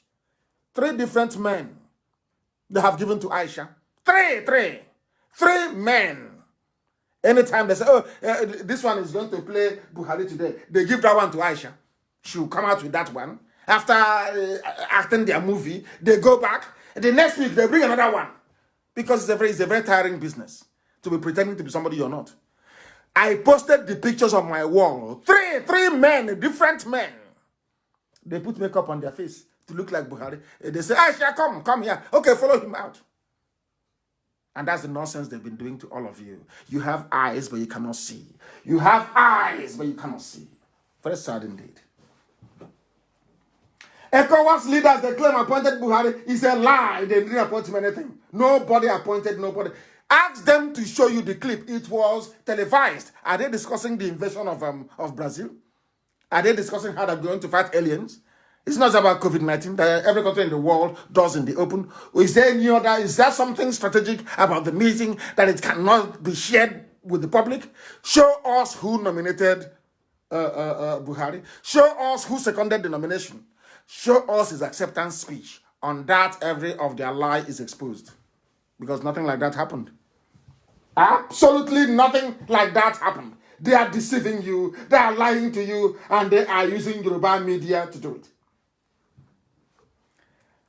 I want, please, Amaka, Chinas, I want this thing to be tweeted this night into tomorrow. We are going to ask every ECOWAS head of state. The man you're looking at in the camera, did he have a hole in the neck? Because the one they've been giving to us before, on whose performance you agreed to make the coordinator for ECOWAS, that one had a hole in his neck. The one you're looking at now, does he have a hole in his neck? We are going to ask ECOWAS heads of state. Prepare the tweet. Don't ask them. You must go and you follow us and you tweet. You just simply retweet. And it's resonating. It's resounding everywhere, all over the world. They are panicking. They are panicking. As I said, I went to ECOWAS website. And you know what they did in ECOWAS? Once they know we started hitting them, left, right, and center, you know what they did? They pulled the document down. ECOWAS server can no longer be reached. Are you aware of that? That is the power of IPOB, the power of Radio Biafra, the might, the heavenly might of IPOB. We asked ECOWAS, show us the video. And inside ECOWAS right now, they pulled the link of the communique. It is no longer there. Now they know that Buhari is dead. Now they know whoever is there is an impostor. He's a fraud. They know they have been lied to. You cannot reach ECOWAS server now. Go to Google and you type in ECOWAS communique. You will see it there to come up. Type in ECOWAS communique. You will see it there. Meeting held by heads of government or 22nd of April. Click on it. It won't open. I saw it before. That was how I know they made him a champion. It was highlighted in bold, in italics, champion, not a coordinator. Now we have started to ask. That is why the zoo is afraid of IPOB. That's why they are frightened of Nnamdi Kanu. They are scared. My God, they're terrified. And as I told them, I said to Elohim, I'm not taking your glory, please, but allow me to gloat for a bit. God is the one destroying Nigeria, we know. Allow me to gloat a bit. When I said that I will destroy the zoo, it has been destroyed. There is nothing there. If we can compel ECOWAS to retract their statement, that means we are formidable. It's a lie. The zoo is a lie. A bunch of liars. They can deceive Alamajiri. Yoruba can use their media to deceive themselves. You cannot deceive Biafrans. By nature, we are intelligent. People say, where is their brain? Nnamdi Kanu, your friend. Yes. Biafrans follow me. Do you know why? Biafrans have two things that others don't have. The ability to reason and love of the truth. Love of the truth. That was why in Igbo parlance you have Ezioku Bondo. Once you speak the truth, our people will love you to heaven and back. That's who they are. They just love the truth. That's all. There is no miracle. There is no money. You don't need to motivate them. Speak the truth and they will love you. They are like the God you see on this earth. That's one thing about them. That is why they love me. That is why they love IPOB. If you don't know, let me tell you. I speak the truth always. Always. Now, when I tell you that Asorok is empty, do you believe me? ECOWAS now knows that there is nobody in Asorok. ECOWAS, their website is no longer reachable. Do you know why? Because of IPOB and Nnamdi Kanu. ECOWAS is also on the run. Because we asked them, why are you supporting evil? ECOWAS ran. I said, oh, we didn't know. Error establishing a database connection. Go and Google ECOWAS. They have run away. In their next life, they will not play with IPOB. We are exceptional. When we say we are the children of light, the children of heaven, you better believe it. If I tell that the zoo is gone, it is gone. Write it down, it is gone. There is nothing called Nigeria anymore. Those who are in power are now the governors. There is no Nigeria. There is no president. There is no vice. Nigeria is gone.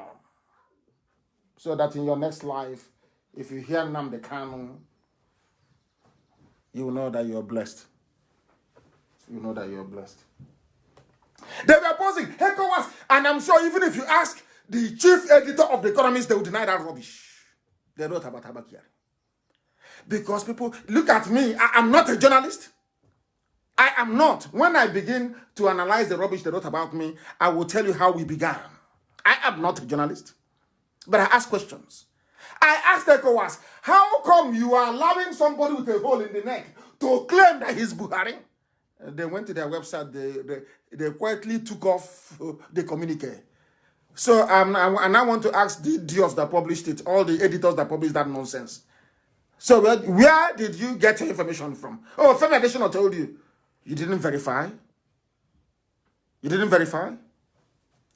Next time, they won't mess with us. They will not mess with us. ECOWAS is on the run. ECOWAS is on the run. Also, ECOWAS has run away. Because they've not seen the truth. That Nigeria is a den of liars and deceitful human beings. A den of liars and deceivers.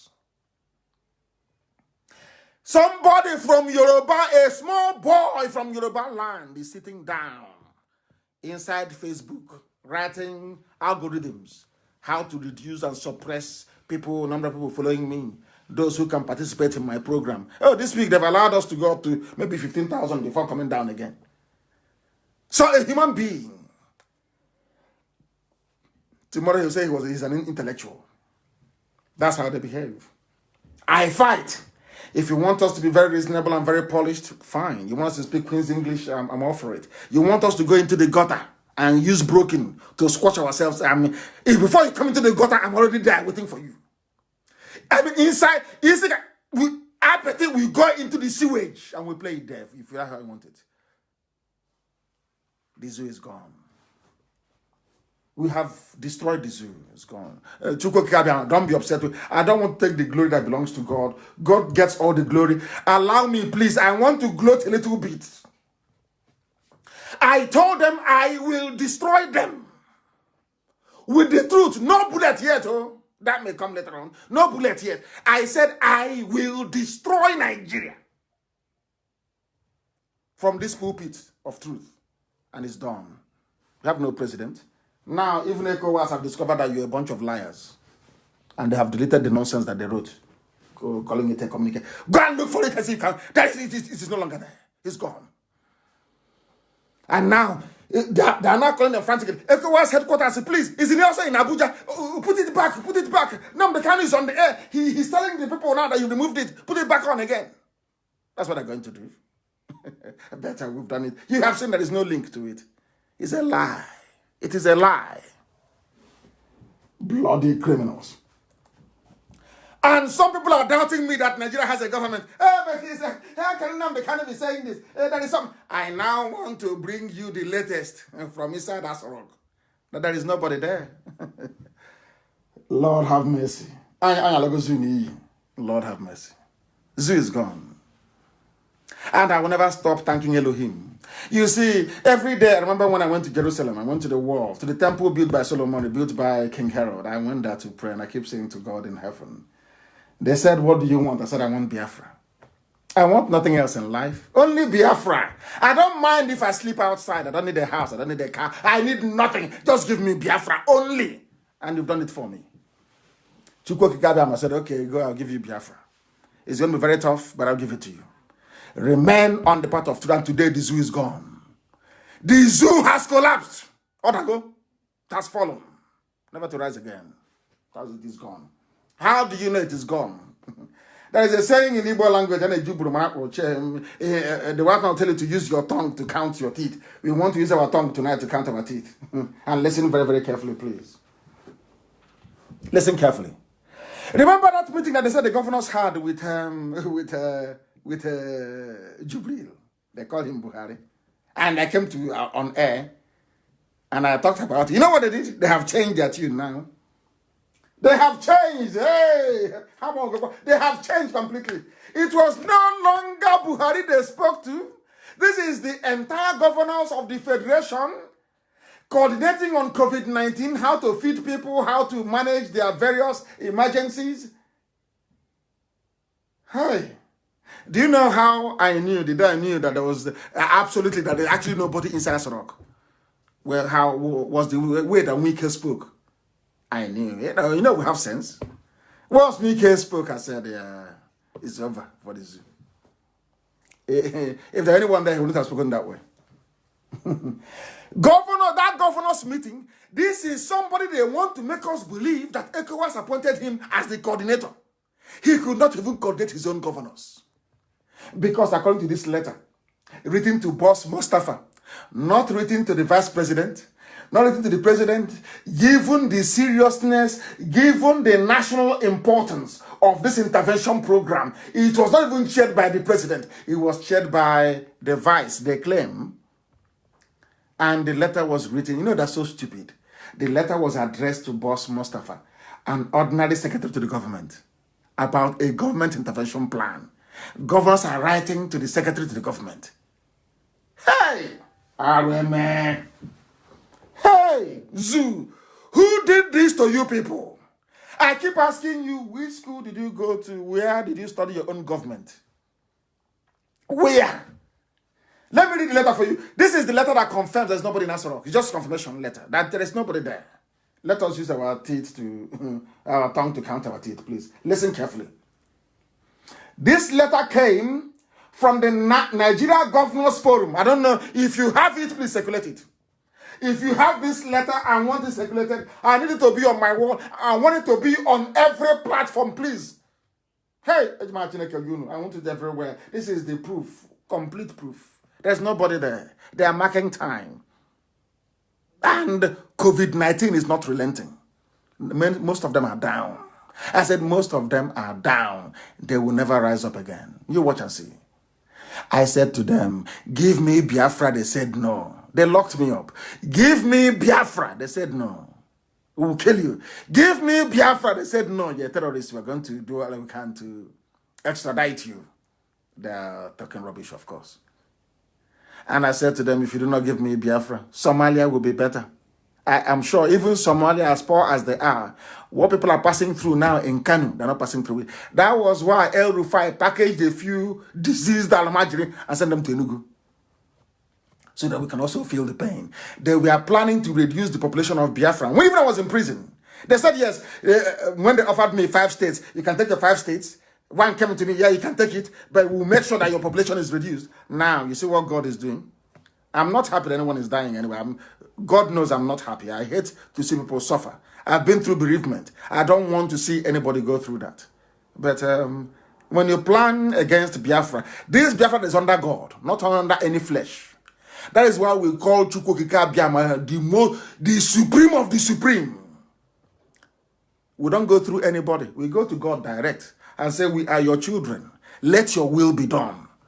And he said, go, and I will show you my will. And it's not happening. There is no government in the zoo. And they're also dying. There is this letter, Nigeria Governors Forum. The secretary at 51 Lake Chad Crescent, Maitama in Abuja. They are right. Governors of Nigeria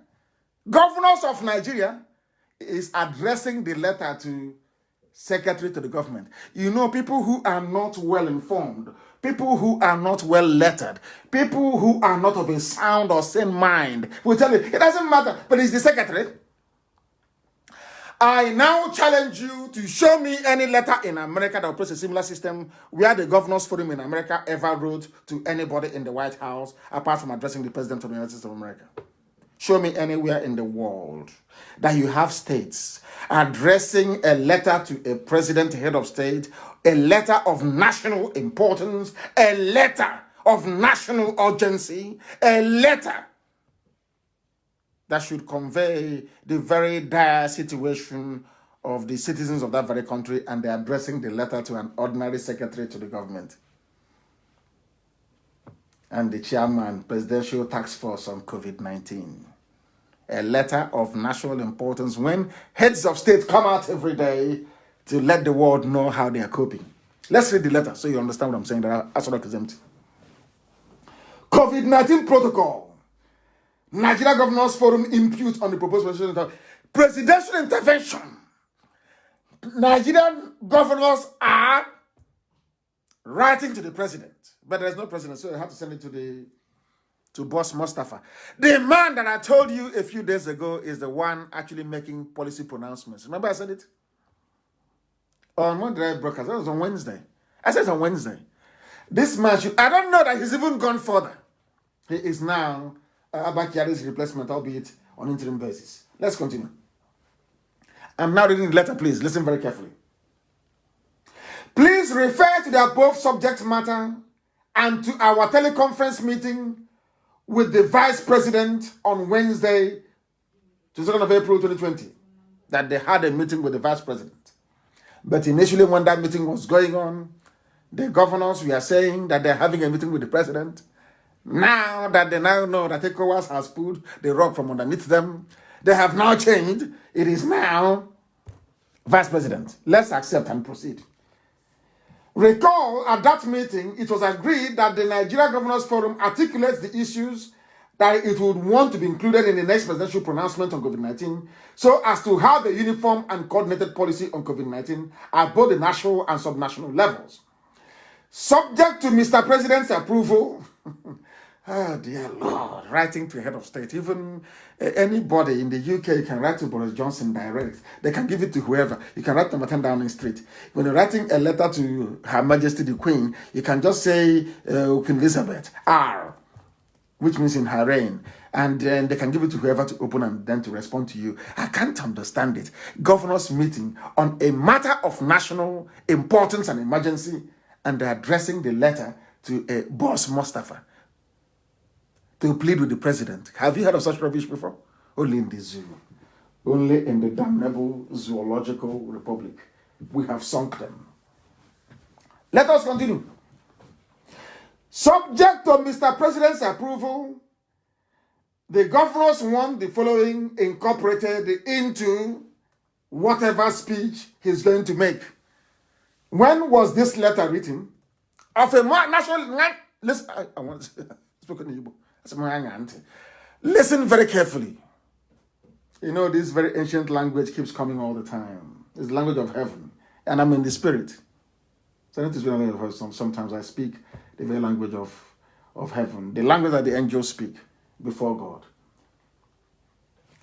This letter was written on the 24th. A letter of national emergency.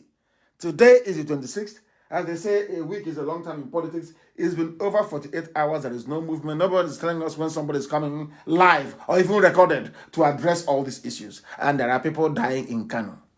And nobody's saying anything. 150 died. They said nothing. Now, over 800 is dead. Nobody's saying anything. Because the zoo has no government. There is nobody there. It's just now, it's like 419, Yahoo, Yahoo. Let us throw a letter now to IMF or send off a letter to World Bank. Let's see who will form Mugu and send us the money. But they are mistaken. Tomorrow morning, my letter will be all over the world. I have asked them not to give Nigeria any money because if you give money to Nigeria, they will steal it. If you give money to Nigeria, those that need it will not receive it. They will steal it and they will run away because there is no government. I'm sure now they're crying, but that's exactly what's going to happen. Nobody there. And anybody who approves the loan from Africa Development Bank, from World Bank, or from IMF, I know that person is getting a kickback. Because there is no way, there is absolutely no way the zoo can survive this. No way. They're talking about interstate lockdown, overnight curfews, internal free movement, all the rest of it. Until now, nothing has happened. They held a meeting with the vice president. The letter was addressed to the secretary to the government. So I keep asking myself, if you don't find or have a president in a time of national emergency, when are you going to have him then? But this is the man who is coordinating, we are told, in the whole of West Africa. You cannot coordinate. You can't even chair a meeting. Because I told you, remember, the one in Asrock only wears a mask to deceive you. He cannot speak. Always have that in your mind. He cannot speak. That's what is happening. And that is why the zoo has fallen and will continue to collapse. They say that Nigeria is the giant of Africa, the most populous country in Africa, the giant of black nation. Rubbish. Let me tell you what they did not, what zoo papers did not tell you. Do you know that the world had a meeting of heads of state representing regions and countries all over the world? Now, if at all, Jubril, that idiots are calling Buhari, if he was appointed as the regional coordinator, why was he not at this meeting? Please, Amaka, publish the photos and the video of that very meeting, shared by the World Health Organization chairman, or president, I don't know what they call him, Gabriels. He shared it. In that very clip, you will see presidents that are recognized in Africa. You will see the Rwandan president, Kagame. You will see the South African president. They were there. But you claim you are the giant of Africa. Giant by mouth. And I need one just make him mouth, giant. They call ordinary Rwanda. Rwanda of yesterday. That is to tell you that anywhere you have Fulani Janjaweed, you can never have progress in life. As long as Fulani is in power. That was what Gideon Oka saw in 1990. Once they are there, there is no progress. Write it down on a piece of paper. And tomorrow they will tell you, oh, we want to, it's our turn. It's our turn again now. We want to retain the power in the north. Look at your life, how miserable it is.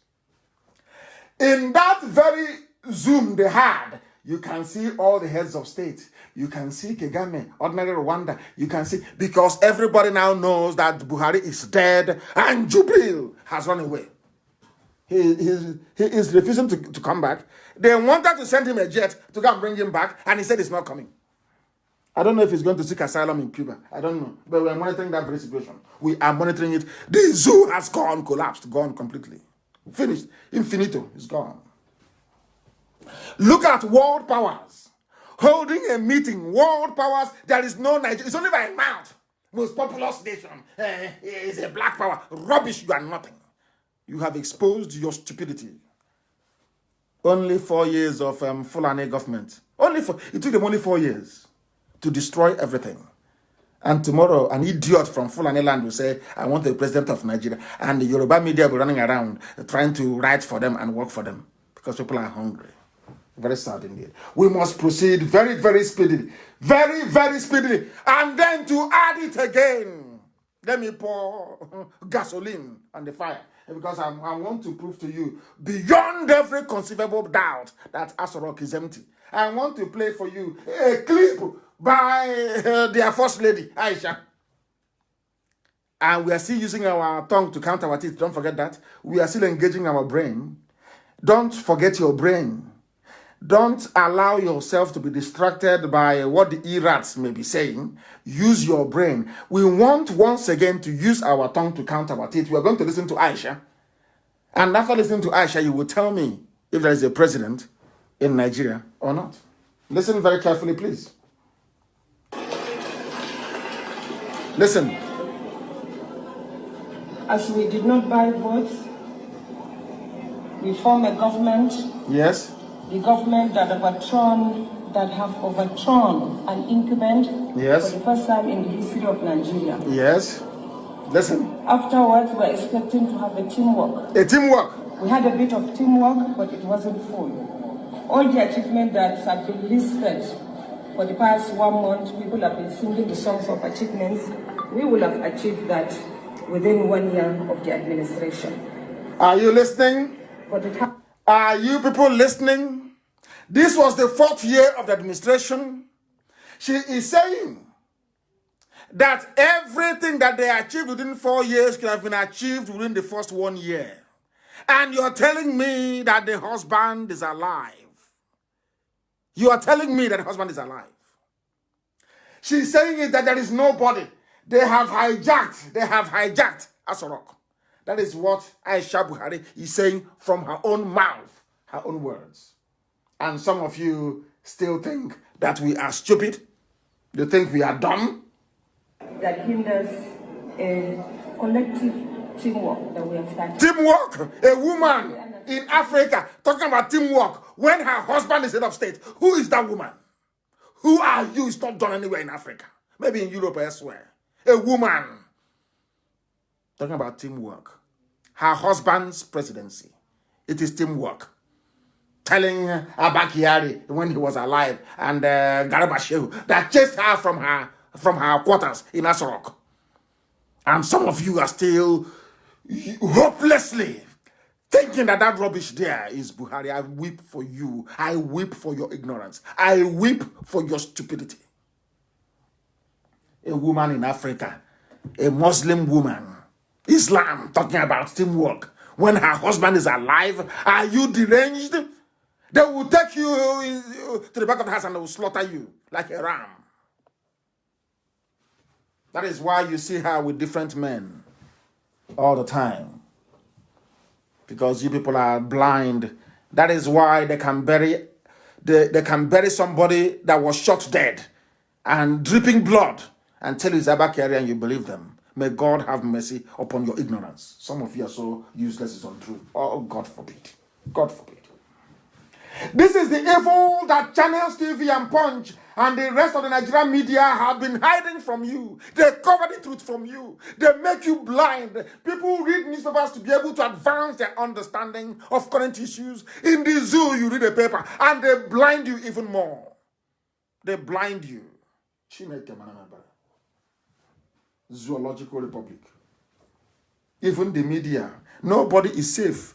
Judiciary is corrupt. Media is bad. Government is evil. Pastors are criminals. Everywhere is bad. That is why they think you're like them. That is why they think Nnamdi Kanu is like them.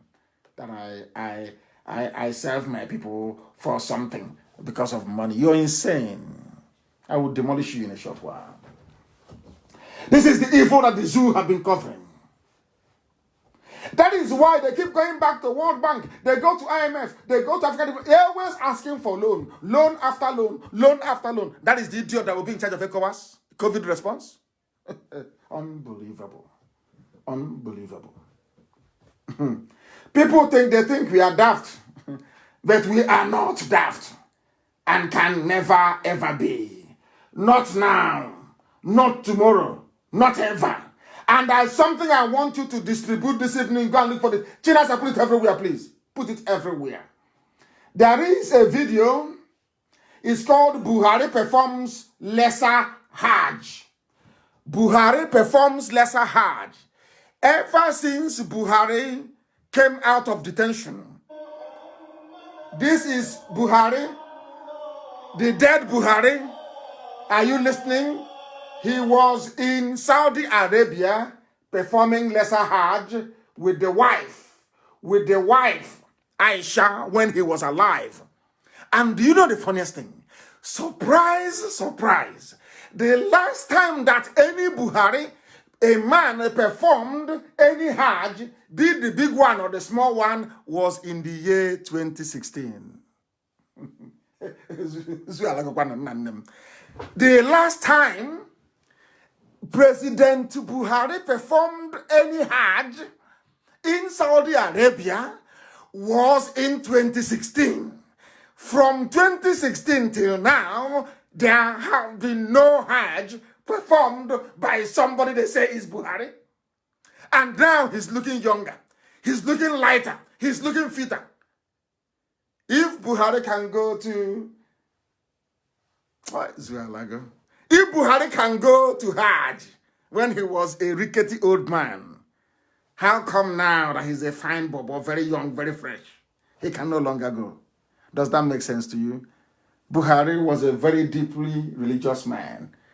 In a bad way, that is. He went to Hajj every blessed year of his life. Every blessed year. Only the 3 years he was in detention he was locked up by Bangida. Always going on Hajj. Now do you see? When was the last time Buhari performed any Hajj? 2016. When did Buhari die? January 17th, 2017. Since then, no more Hajj, be it big Hajj or the small one. And do you know why there's been no Hajj? The only person who can speak is Jubril al-Sudani. But he is not a Wahhabi Muslim. Listen carefully to me. They'll be going mad right now. He is not a Wahhabi Muslim. Wahhabi is the strand of Muslim. You know, you have Shia, you have Alawi, you have Wahhabi, you have all these different strands of Islam. The same way you have sects in Christianity. You have Protestants, you have the Catholicism, and you have the same way it is in Islam. They're not one as you think sometimes. Do you know that Jubril is not a Wahhabi? And he doesn't know how to pray the Wahhabi prayers. Now, please, Amaka, look for the picture of anybody that has it. Look for the picture taken in a mosque of Bukola Saraki, the emir of Kanu Sanusi, and the thing that they call Buhari sitting down on the floor, Jubril. You will see the way he was handling the Islamic chaplet. He's not correct. They were looking at him as if he was mad. Look at it very carefully. Oh. Zoo Alagoni. Zoo is gone. Zoo is gone. The zoo is gone. Completely gone. Gone and gone and gone. Zoo is gone. The zoo is gone. I don't know what is wrong. We are trying to get some of our stuff working. For some reason, it stopped working and we want to get it back before some people get cut off. Before some people are cut off, we want to get this thing done, please. You must bear with me. You have to bear with me. I don't know what is wrong with it. I don't know why it went off. I think it's back on again. I believe that it is back on again. It's back on again. Ask yourself that question.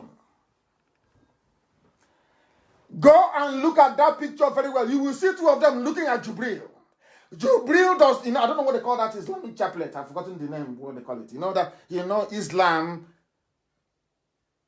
they copied Roman Catholicism. Are you aware of that? How many of you actually know that Islam came after Christianity? After Catholics. They came and they copied it. They even, you know, the rosary you used to pray. That bead you used to pray in Roman Catholic. That's something they use in Islam.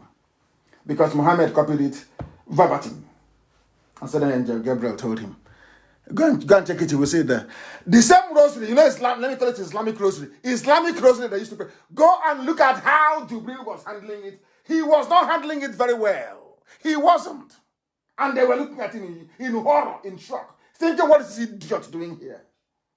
To tell you that Buhari is no more. The last Hajj was in 2016. The last year that Buhari, he saw 2017 years. And then I went to court. And I told him what God said I should tell him.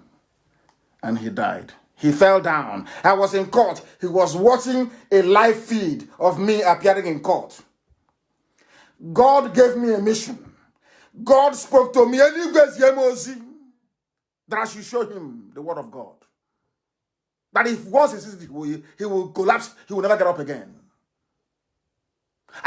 When I told DOS, they didn't believe me. Go and ask anybody in DOS. They drafted the letter. They sent it. I said, God said he must see.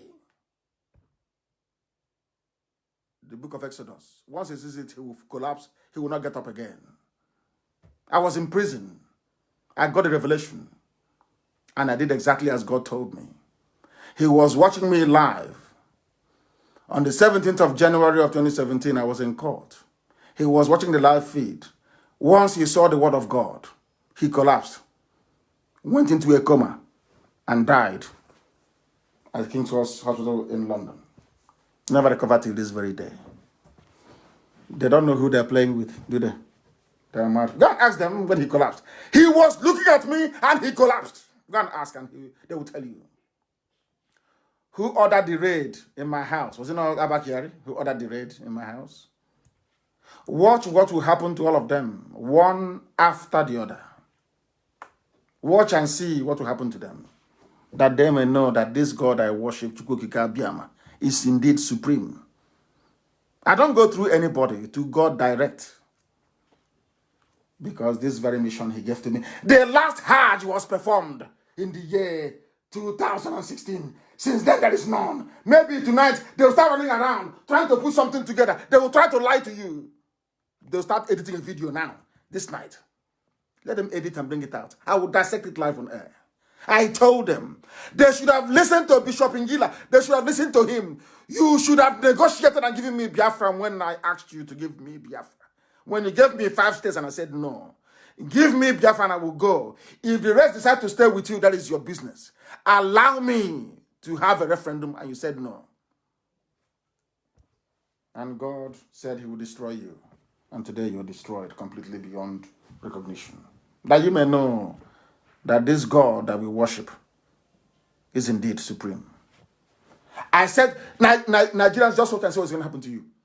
And I'm saying to Yoruba media, channel sponge, regardless of the conspiracy, it doesn't matter what you do. Regardless of how hard you want to try to cover up evil, you can never succeed. You can never succeed.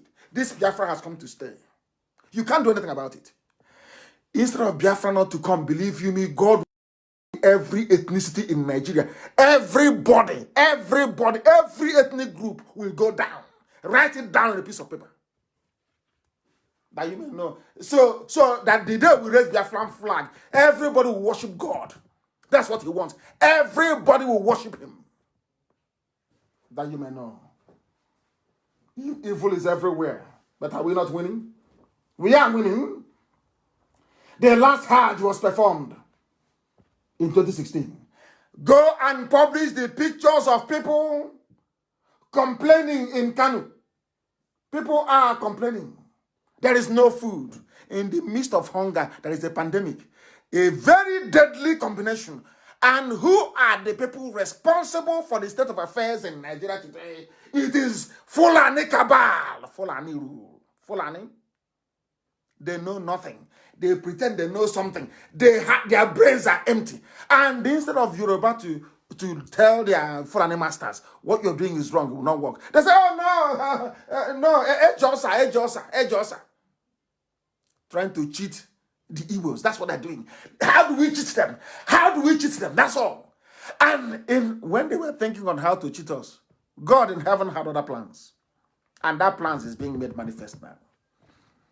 That they may know that IPOB is something else. Now they will know. Now the people are protesting everywhere. People are dying and they're also protesting. A very perfect ground for the spread of a pathogen. And it's happening now. That's why we pray for Kanu. People are going to die. As I told you, they will. Don't bring in the Chinese. They say, leave Nnamdi Kanu. He talks too much. He's on the air all the time he's talking. But I warned you, do not allow the Chinese to come in.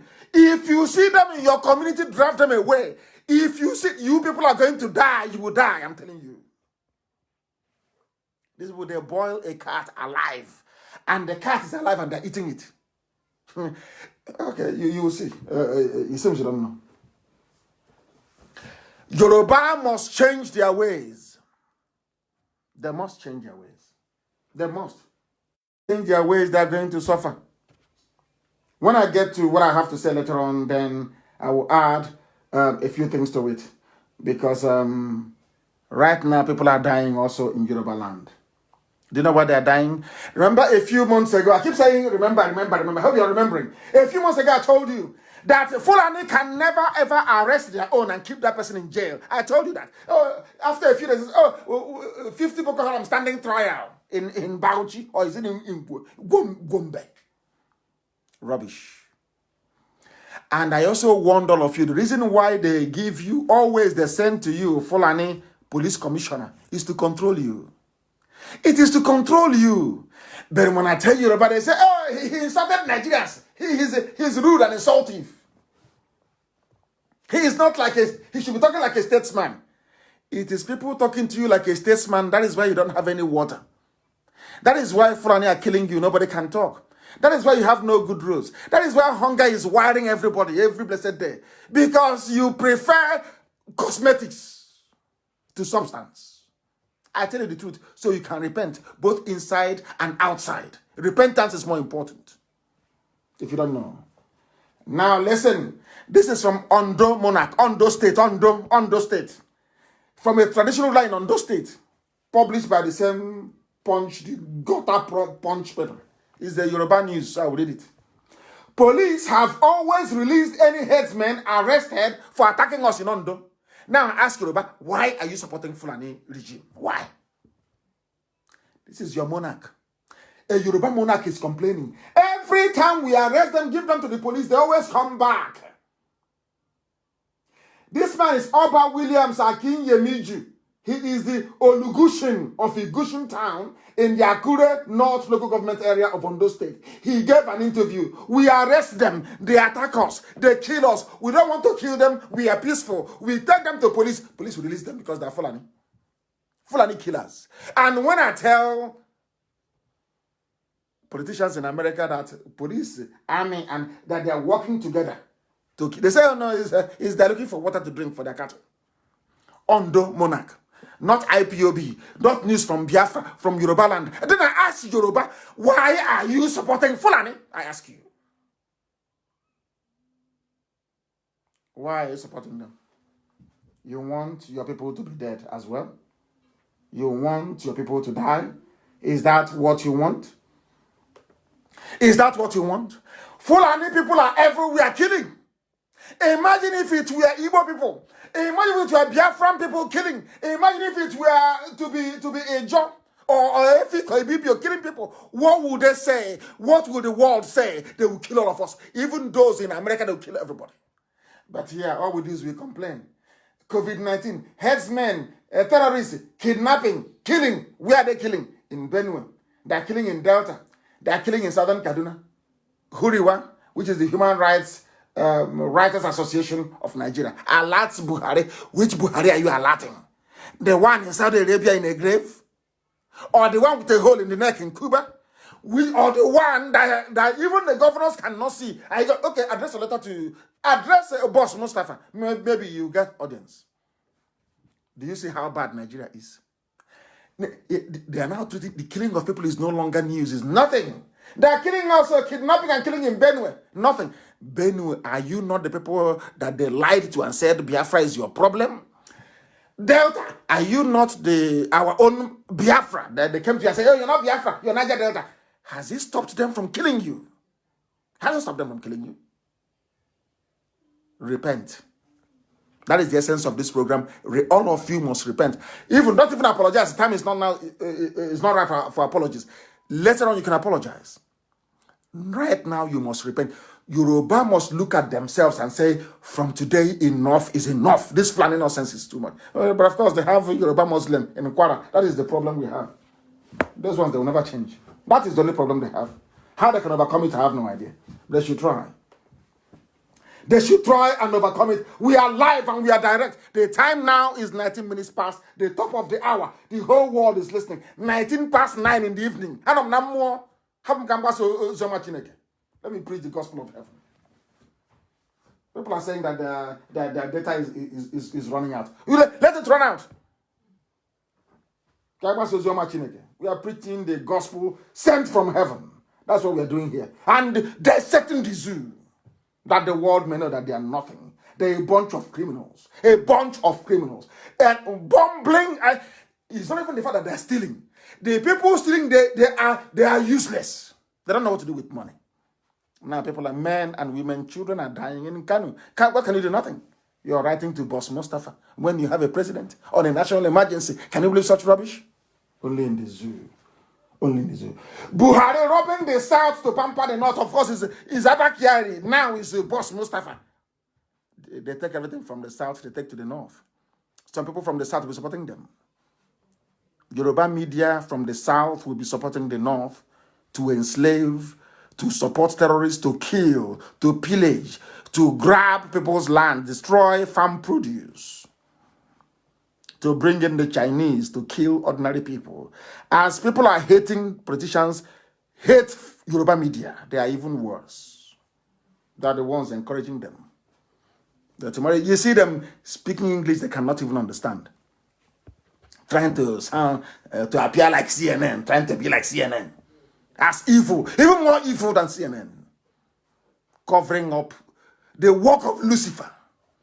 That's what one day they will get it. The thing happening now in Yoruba land is Ondo monarch not crying. Did I not warn you that they will come for you? Did you believe me? You thought you were doing a deal with Fulani. Oh, you rub my back and I rub your back. As long as Igbos are not involved, don't open any other seaport in the east. Let's only use Lagos so we can be making money. Yeah, those Igbos, yes. Now you're getting it. You cannot live your life through treachery and betrayal. It doesn't pay. Not with me, it does not pay. We don't support evil. I don't support evil. I don't believe in nonsense. If I see evil, I destroy it. I don't believe in evil. I do not believe in evil. Aboki will be Aboki and they will always loot. That's all they know. How to steal. Morning and night they steal. After you tell me, economists' rights, U.S. government rights. Right to who? If you want, I can get the U.S. Senate to write to me now. I can get them to write. Anybody can write to anybody. It's rubbish. They're using it to divert your attention. To make you feel that Abakari is a statesman. Without you asking, why are they writing about the chief of staff? Who is in office? You don't know. There's Buhari is there. ECOWAS cannot see him. When ECOWAS realized their mistake, they went to their website. In fact, even out of shame, they shut down their website. Which has never happened before.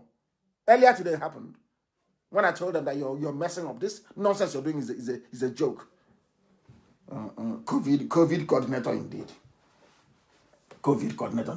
People are disgracing themselves. Abakari tried to clean up Nigeria. Clean up Nigeria with 13.9 billion.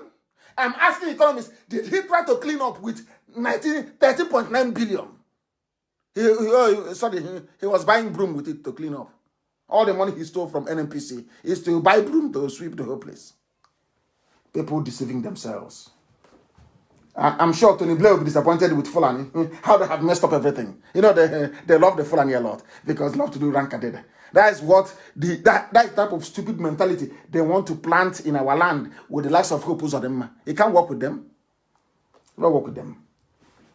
Look at him bowing down before Alamajiri. You can see the picture of Hope Uzodinma bowing down before a filthy Alimajiri. These are the people that used to beg in those days. When they go to market and they touch an Igbo woman in the north, they will go back and they'll have party. You're asking them, oh, Aboki, why are you celebrating? He'll say, I touch him for Igbo woman today for market. I'm telling you. They'll be having a street party that their body touched, and that girl will cry for a week. That Aboki touched her body. These are the people that Hope Uzodinma is bowing down. Hey! All because of money, power, and influence. Unbelievable. Unbelievable. Unbelievable. And to tell you how wicked people are, the rice they sent, the Yoruba thinks that Fulani will love them. Fulani send them rotten rice. The same rice that in this life is so funny, you know. You know, an Igbo businessman will suffer, struggle very hard, go abroad. Other Biafrans will come, go abroad and buy things and bring them back. They say you must come through Lagos. Yoruba customs, and they'll connive, they will seize the rice. They will say, let us go and let us suffer them.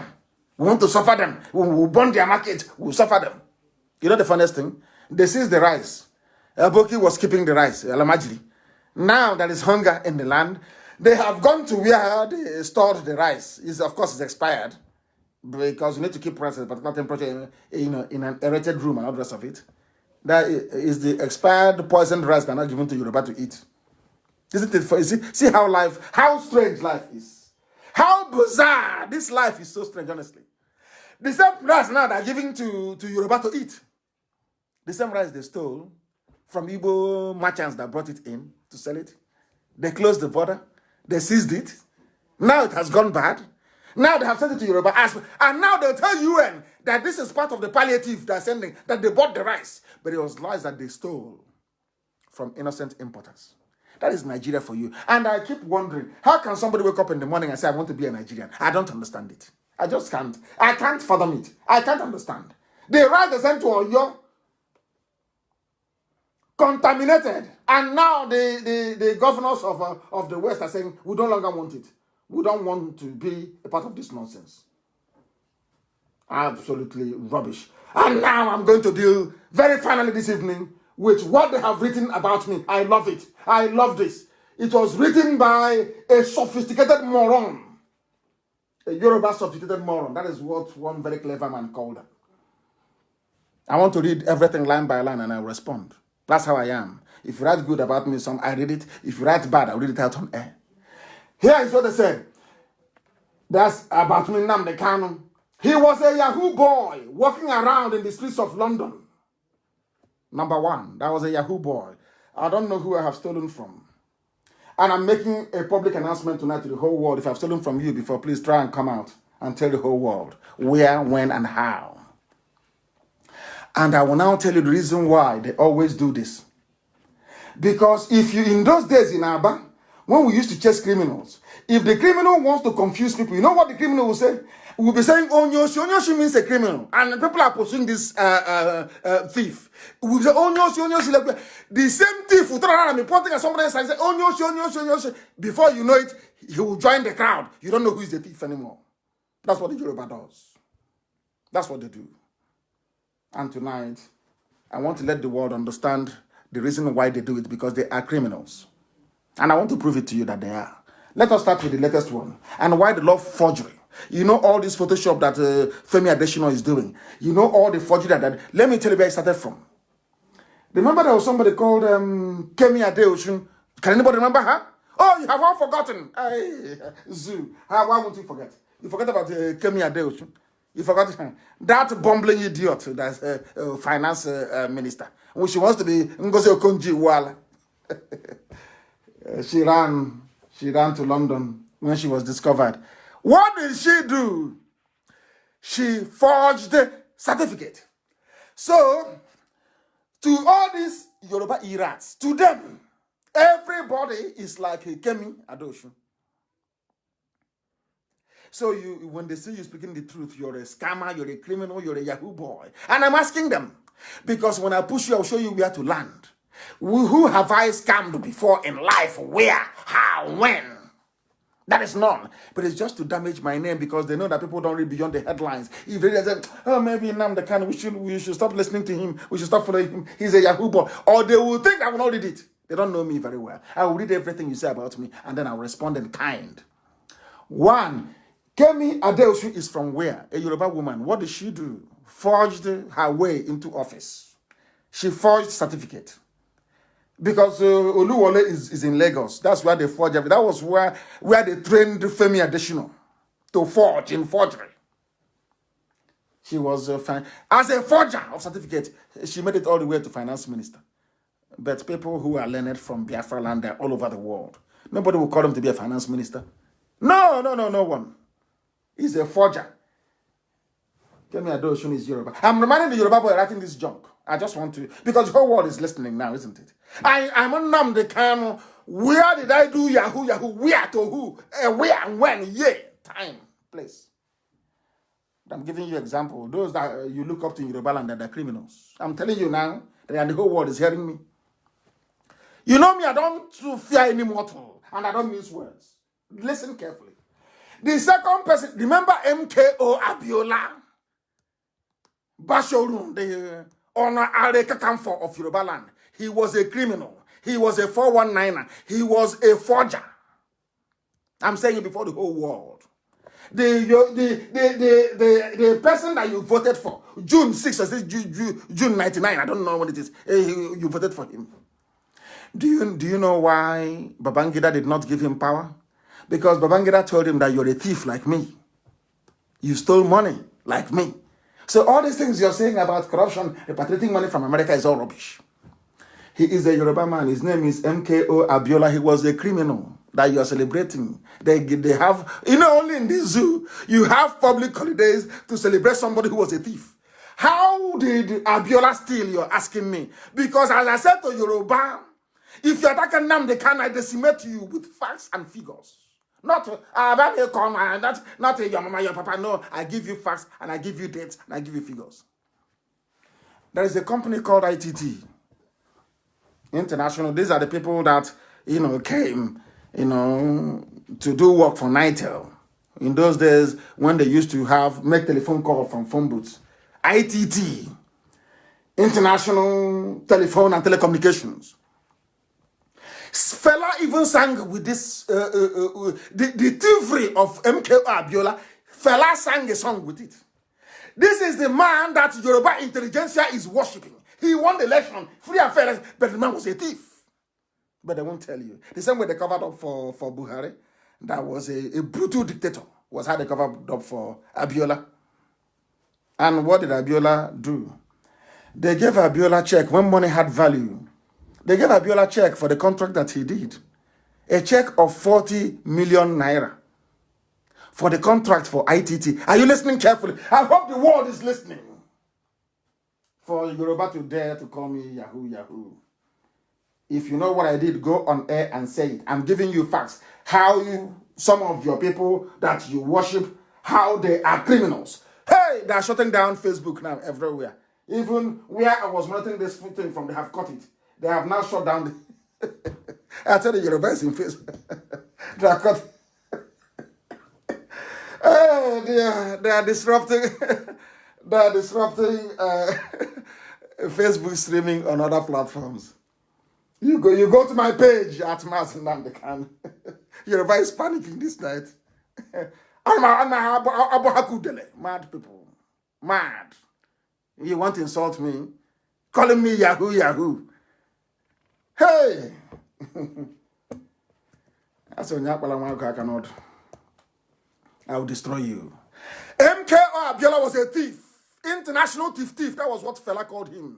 A rogue of international standard. Fela sang a song. International thief. Meaning ITC, the company that Abiola owned and executed his contracts through. Contract to provide telecommunications across the whole of Nigeria.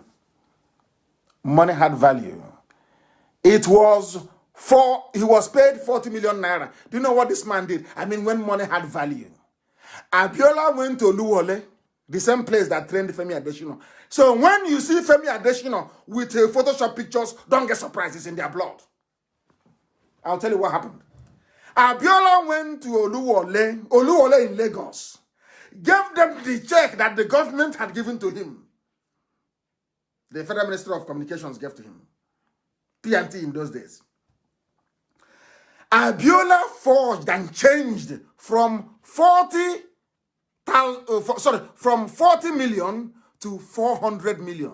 He added 000 until he got to 400 million. Go and ask anybody, any Yoruba man. Go and ask them. So the Abiola that they worshipped was a Yahoo man, was a fraudster, was a criminal. So therefore, whoever leads Biafra must also be a Yahoo person. This is how they reason. And now the world knows that Abiola was a thief. The one he gave public holiday on June 12th. That is why sensible people don't celebrate it. Because he was a criminal. Abiola was like every other person in the zoo that's ever held power. Was a thief and a criminal. And now let me come to Chief Obafemi Awolowo. Yoruba, you think that you call Nnamdi Kanu a Yahoo boy and I'll let you go free? I will hit you with facts and figures. Awolowo was also a thief and a criminal. I'm saying it loud and clear so people will hear. If you're wearing headphones, raise the volume so you can hear me very well. Chief Obafemi Awolowo was a criminal. 419 and Yahoo, and I will tell you why, how, when. Immediately, the war started. Ojukwu released him from prison in Calabar. On the understanding that he will go to Yoruba land and declare Ududua. He never did. On getting to Lagos, Gowon called him and gave him the vice chairman of the military ruling council. He accepted the only civilian in the history of Africa to hold such a position. A civilian vice president in a military regime. Never heard of. But Yoruba took. He took it, he wanted to spite the Igbos. That's why he took it. He took it. Despite his gentleman's agreement with Ojukwu. Now let me tell you what happened. He not only engineered the starvation, let's leave that to one side. Immediately after the war, he was also the finance minister. What he did was a classic Yahoo 419. Do you know what Awolowo did? Awolowo said to go on, please, in the interest of national cohesion and unity, let us suffer the Igbos more. Every money they have in the account, every Igbo man with money in the account, we are only going to give him 20 naira.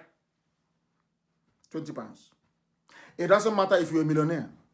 It doesn't matter if you're a trillionaire or billionaire. No. Immediately after the war, you go back to take your money from the bank, which is one of the greatest robberies of all time. Now you understand why I hate Ohaneze. Ohaneze never pursued this. A legitimate claim, they never pursued it.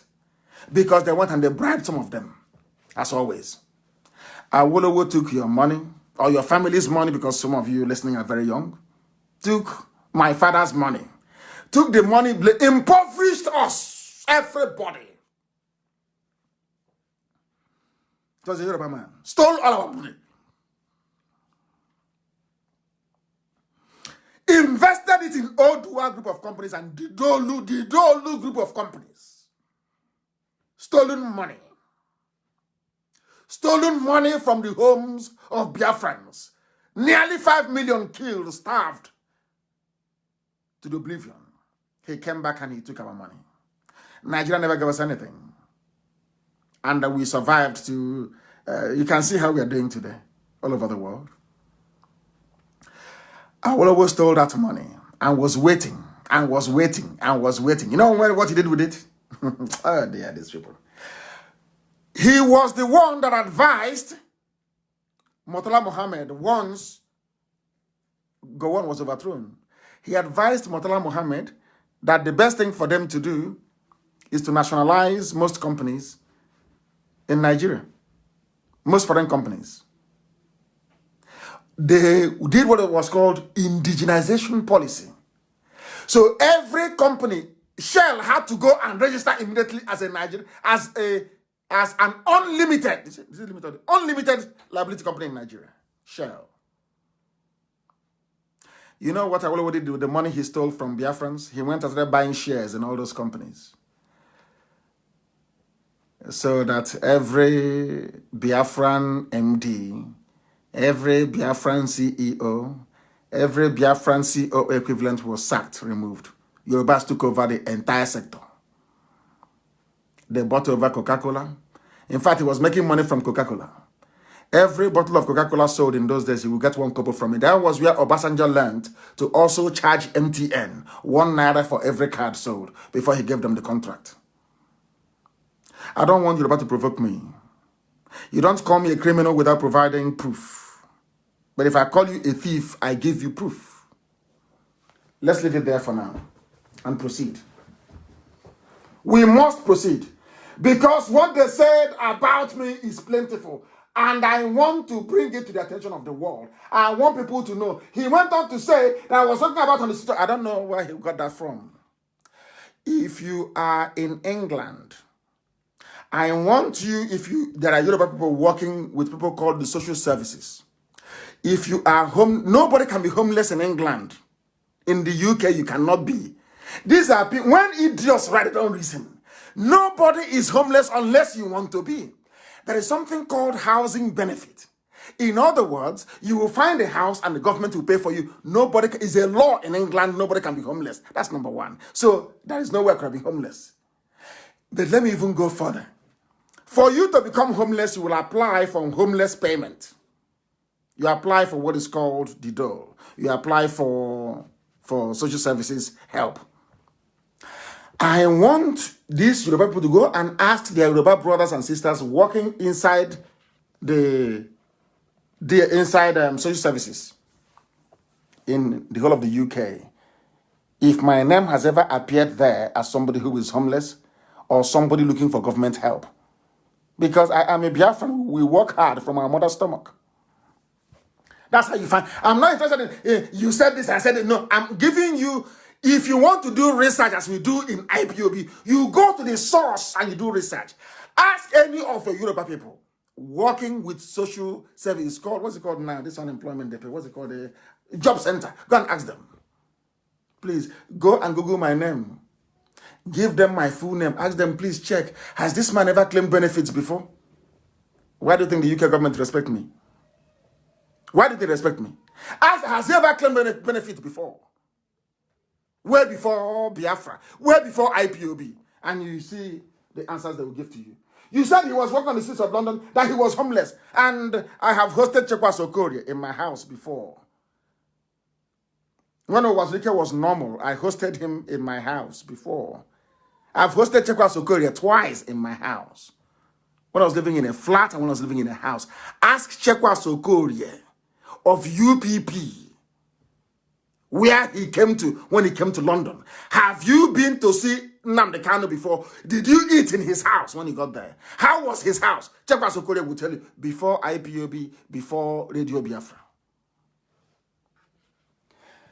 If they said that they want to say he was sacked by UNN, no, I left University of Nigeria and Soka because they were not doing anything.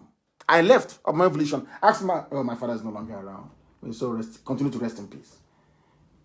I left for London to go and study. I came back home and I told my dad, if you don't send me to England, I will not go to school because UNN is not what you think it is.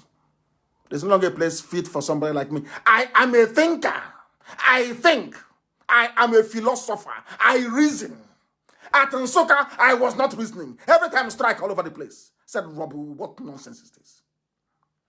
I came back to my house and I said to my father, if you want me to be a graduate, send me to England. And he did. That's why I traveled to England. They said that I was very poor. I only started breathing when Owazirike of Masop came to London. When did Owazirike come to London? When? 2009, Owazirike came. They said I was homeless, I was on the street, I was not doing it. I want to answer. Because the thing about me is that if you accuse me of something, I'll answer you publicly. When I accuse you, come out publicly to defend yourself. But the zoo cannot do it. They said I did not breathe until Owazirike came to London in 2009. I was the APGA chairman in the whole of Europe and the UK in 2002. Fighting for P2B then to become the governor of Anambra State. With the promise that APGA was going to be like Biafra. Of course, it never materialized. Are you listening to me? I was the chairman of ABGA, the whole of Europe and United Kingdom. Are you telling me that somebody without pedigree, somebody without education, in a gathering comprising of all the people, both Biafrans and non-Biafrans, that I will emerge unopposed as the chairman of ABGA in the whole of Europe? If I was homeless, where would I hold ABGA meetings then? In my house? What is what I'm meeting my so that, you know, they write this nonsense on Facebook. People are jumping. I decimate you live on air, so the world can hear, so the world will know. Let's continue. Owasile came to England in 2009 on his way back from the US, where he went to go and buy a property. Say he went to go and see Obama. Came to the UK. We started with Radio Biafra. Listen carefully. Write it down on a piece of paper, please, and go and ask him. When you meet Owasile, you ask him, how many months did you fund Radio Biafra? Then on shortwave, very expensive shortwave. And who was the company that was providing those services then? I can't forget. VT Communications. VT, just two letters. VT Communications. They're heavyweights in England, by the way. Owasile, you funded Radio Biafra for only 3 months. April, May, June. We stopped broadcasting December of 2009. Write these things down. April, May, June. I, Nnamdi Kanu, paid for July, August, September, October, November, December. And I went bankrupt because shortwave then was very, very expensive. I paid, personally paid. When it finished December of 2009, we tried and tried and tried and tried. I went back home to go and tell Owasile that this radio is very important. And why did he stop it? He stopped it because he felt that Radio Biafra was becoming very powerful. That's all. I revived MASOP. Thought I was dealing, of course, MASOP, they're very good people. It's just the leadership that was rotten to the core. And we left them. 2010, 2011, 2012. My own Ebu Deputy Uchemefo persuaded me for 2 years. Uchemefo was on my case for 2 years that I should fund the reopening of Radio Biafra. If I didn't have money, would Uchemefo come to me to ask me to fund the reopening? I said, no, if I do this thing now, they'll say it's a one-man band. I went to my trusted friend then, Dr. Egemba. Samu Masiebu, Tabo Masiebu, Amarachi. We came back together again. I said, I have money, but I want all of you to contribute something. There's some gave me £100, some gave me £50, and that was it. Myself and Uchemefo, we started struggling to get Radio Biafra back on air. And we did. On shortwave. Who was paying Nnamdi Kanu? Until we couldn't pay anymore. Until God said to me, if you want to get Biafra, then you have to give up all your luxury, your life and everything, and do Biafra. Uche my first said to me, we have to go online to continue. That's how we came online. And now we're all over the world. We're on FM, we're on satellite, we're on TV, we're everywhere. That's the very simple story. That's what happened. Can anybody in their right mind? And I never wanted to broadcast. I want our people to listen very carefully. I never wanted to broadcast. I never wanted to. When we started Radio Biafra in Brixton, I went and recruited a DJ called Valentine Akudinobi. Go and ask him. He was the one presenting. I will be called maybe to talk, and I will go to make sure everything is running smoothly. It wasn't, I felt it wasn't my calling. Until we asked Valentine as a DJ, please give us your music so we can be streaming it for our people to be listening. He said no, that we must pay him. We said in this Biafra that everybody is contributing their widow's mite. You want us to pay you? I'm not a Biafran. He was sacked. I didn't sack him. Tabo Masiebu sacked him. There was nobody to anchor, nobody to present. That was how I went under the microphone. That's all. And as they said, the rest is history. I was the one organizing everything. When Owasile visited England, how did he come to England? Wazirike applied for visa before to come to England, and they refused him visa. But I wrote a letter with Dr. Egemba. We sent it to the embassy in Abuja. And as Wazirike confessed, before he got to the embassy, they said, we know you're coming. We have a letter here from Nnamdi Kanu. So if I'm not working, how can they give somebody visa that are invited to the UK? Is that possible? Ask all the Yoruba who are in England, if you don't have money, if you're not working, can they invite you to the UK? Can you invite somebody and they will listen to you? I sent the invitation letter that brought Wazirike to the UK. And we started working. I went home to tell him what we must do. And he kidnapped me. I took him. They are trying to cut our transmission. I think it's back on now. I took him. I want you to listen. I took Wazirike to VT Communications. And I asked the man there to bring out all our receipts to show Wazirike. Show him the money he gave me, where it is. Show him here. For only 3 months.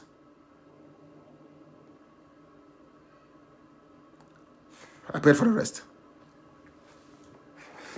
That is the truth. The absolute truth. He became financial secretary of MASOP. I was never the financial secretary of MASOP. They said I embezzled funds. Which funds did I embezzle?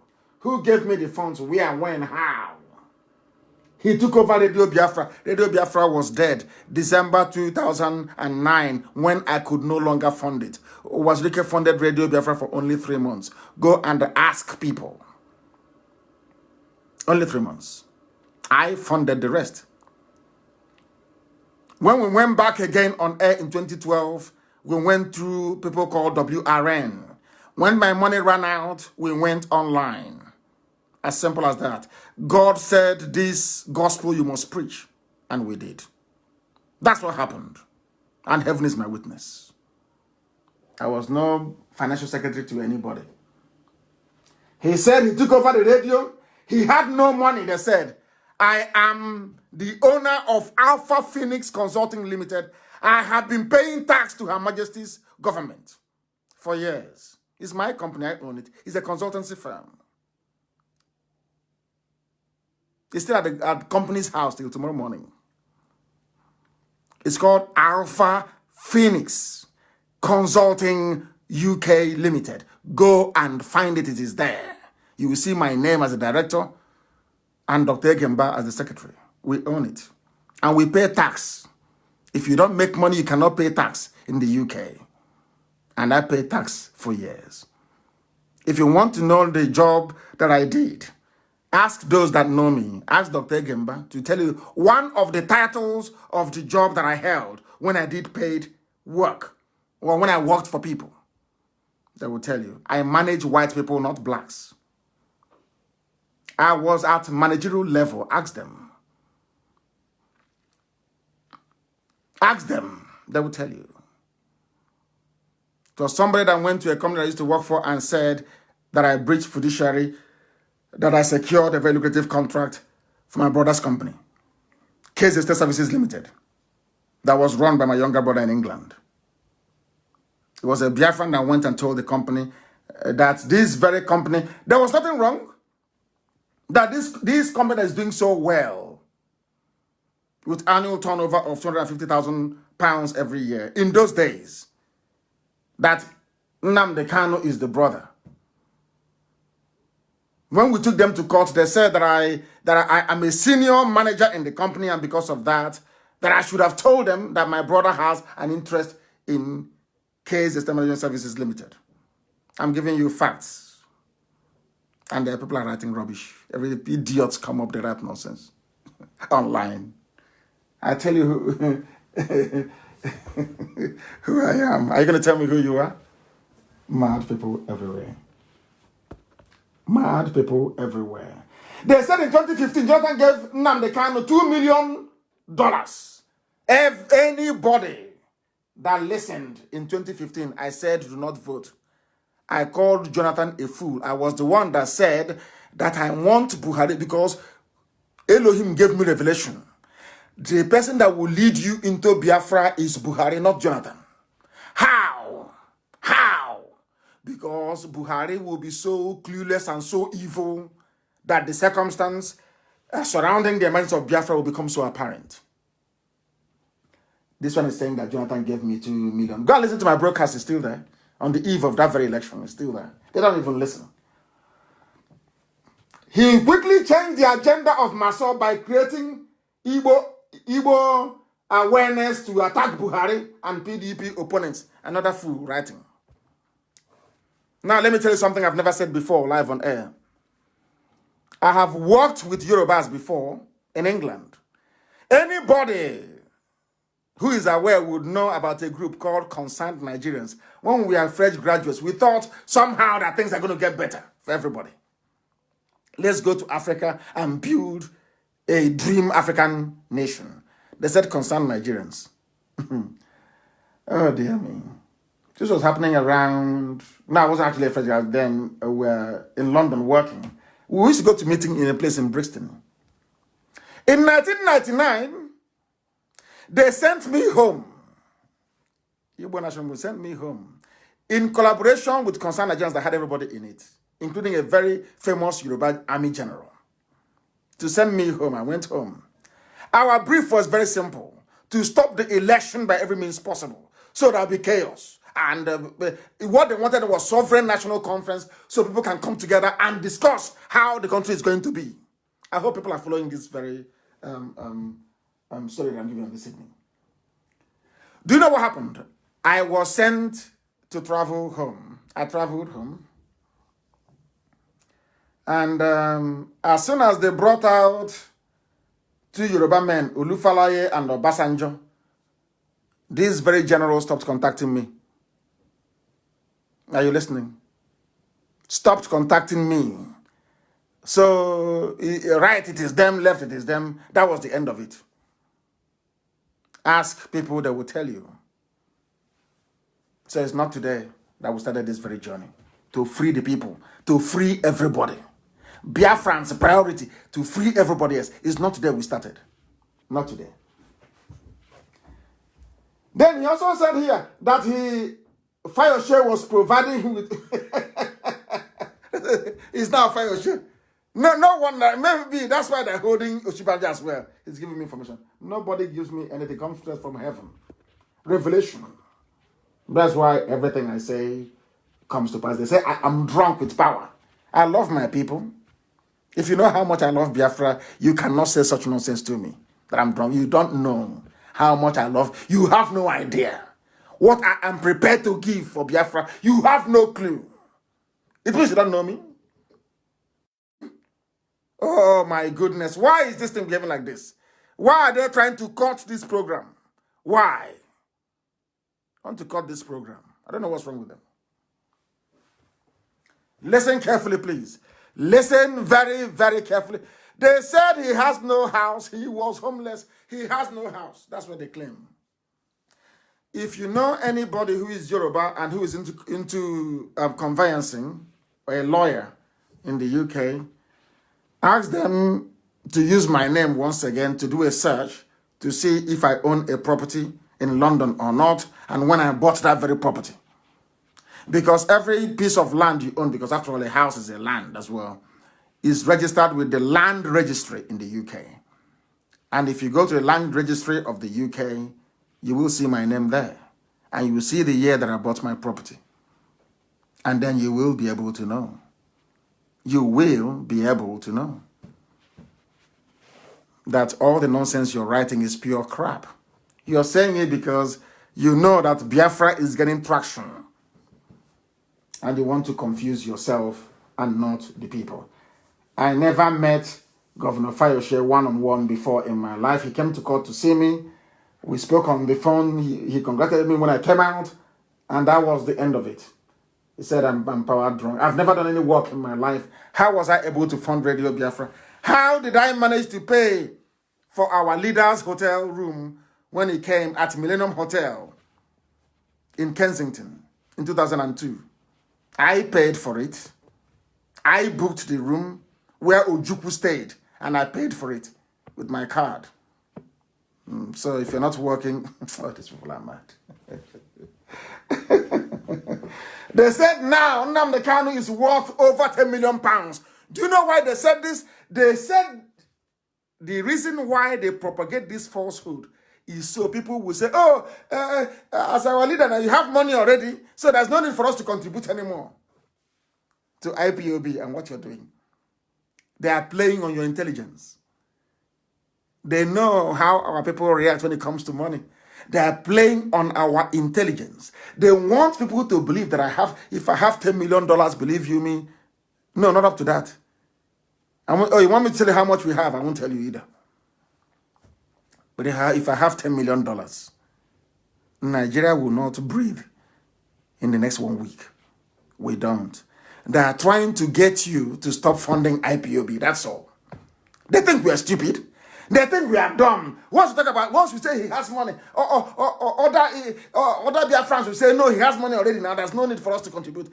That's what they're playing at. You know the useless Yoruba mind game. That's what they're playing. They have failed. I have no $10 million. I have no need for money. If Biafrans would not build a house in Biafra land for me when Biafra comes, that is their business, is between them and God. But I will do my job. My hands very clean. So that when Biafra comes and I go to Arochukwu to go and pray at a new temple that will be built to the glory of God in heaven, then I open my hands and I will say, you sent me on a message and I completed it. If Biafrans want me to sleep on the street, then I will do so. But my father has a house, so what do I need another house for? They must understand who we are. That we are whiter than white and whiter than snow. And that is why we proclaim unequivocally, without hesitation, that Biafra is our religion. And here, on Radio Biafra is where we worship. And I am mother than God is my. I don't worship flesh. I worship the only one indivisible God in heaven. Elohim Adonai El Shaddai. The one supreme God. The creator of everything you see around you. And he is our God. I thank you very much for listening. No, let me not go. I promise that we are going to, I did promise you that I will take some, oh my goodness. I said I will take some questions this evening and I am prepared to do that. I'm not going to close. I do apologize. I will pray again. Of course, I'll make my closing remarks. I did say that I will answer questions this evening. If you're writing to me, please make sure you tell me where you are writing from, where you are asking your questions from. If I can actually be able to rejoin, if I can rejoin this very program, those of them who are doing this, they have pushed me out of the platform that I was on. Let me see. If you're writing, please go ahead. If you write, I will be able to read out and answer your question. I want your question, please. I can't see any questions here. There is no question. I can't see. I want people to ask me a question. Anything at all you want to ask. I want to ask a question. Somebody should ask me a question, please. A question. Do you know the type of people, followers you? No, I need proper. Ask me difficult questions, the hard ones. People have been gossiping about. That's what I want to answer. I'm in the mood for gossip tonight. I want a bit of gossip, please. I need gossip. Ask me questions around gossip. Let me try and answer it, please, if you can. Nobody is asking any questions. And on that note, from me, from here, it is good evening.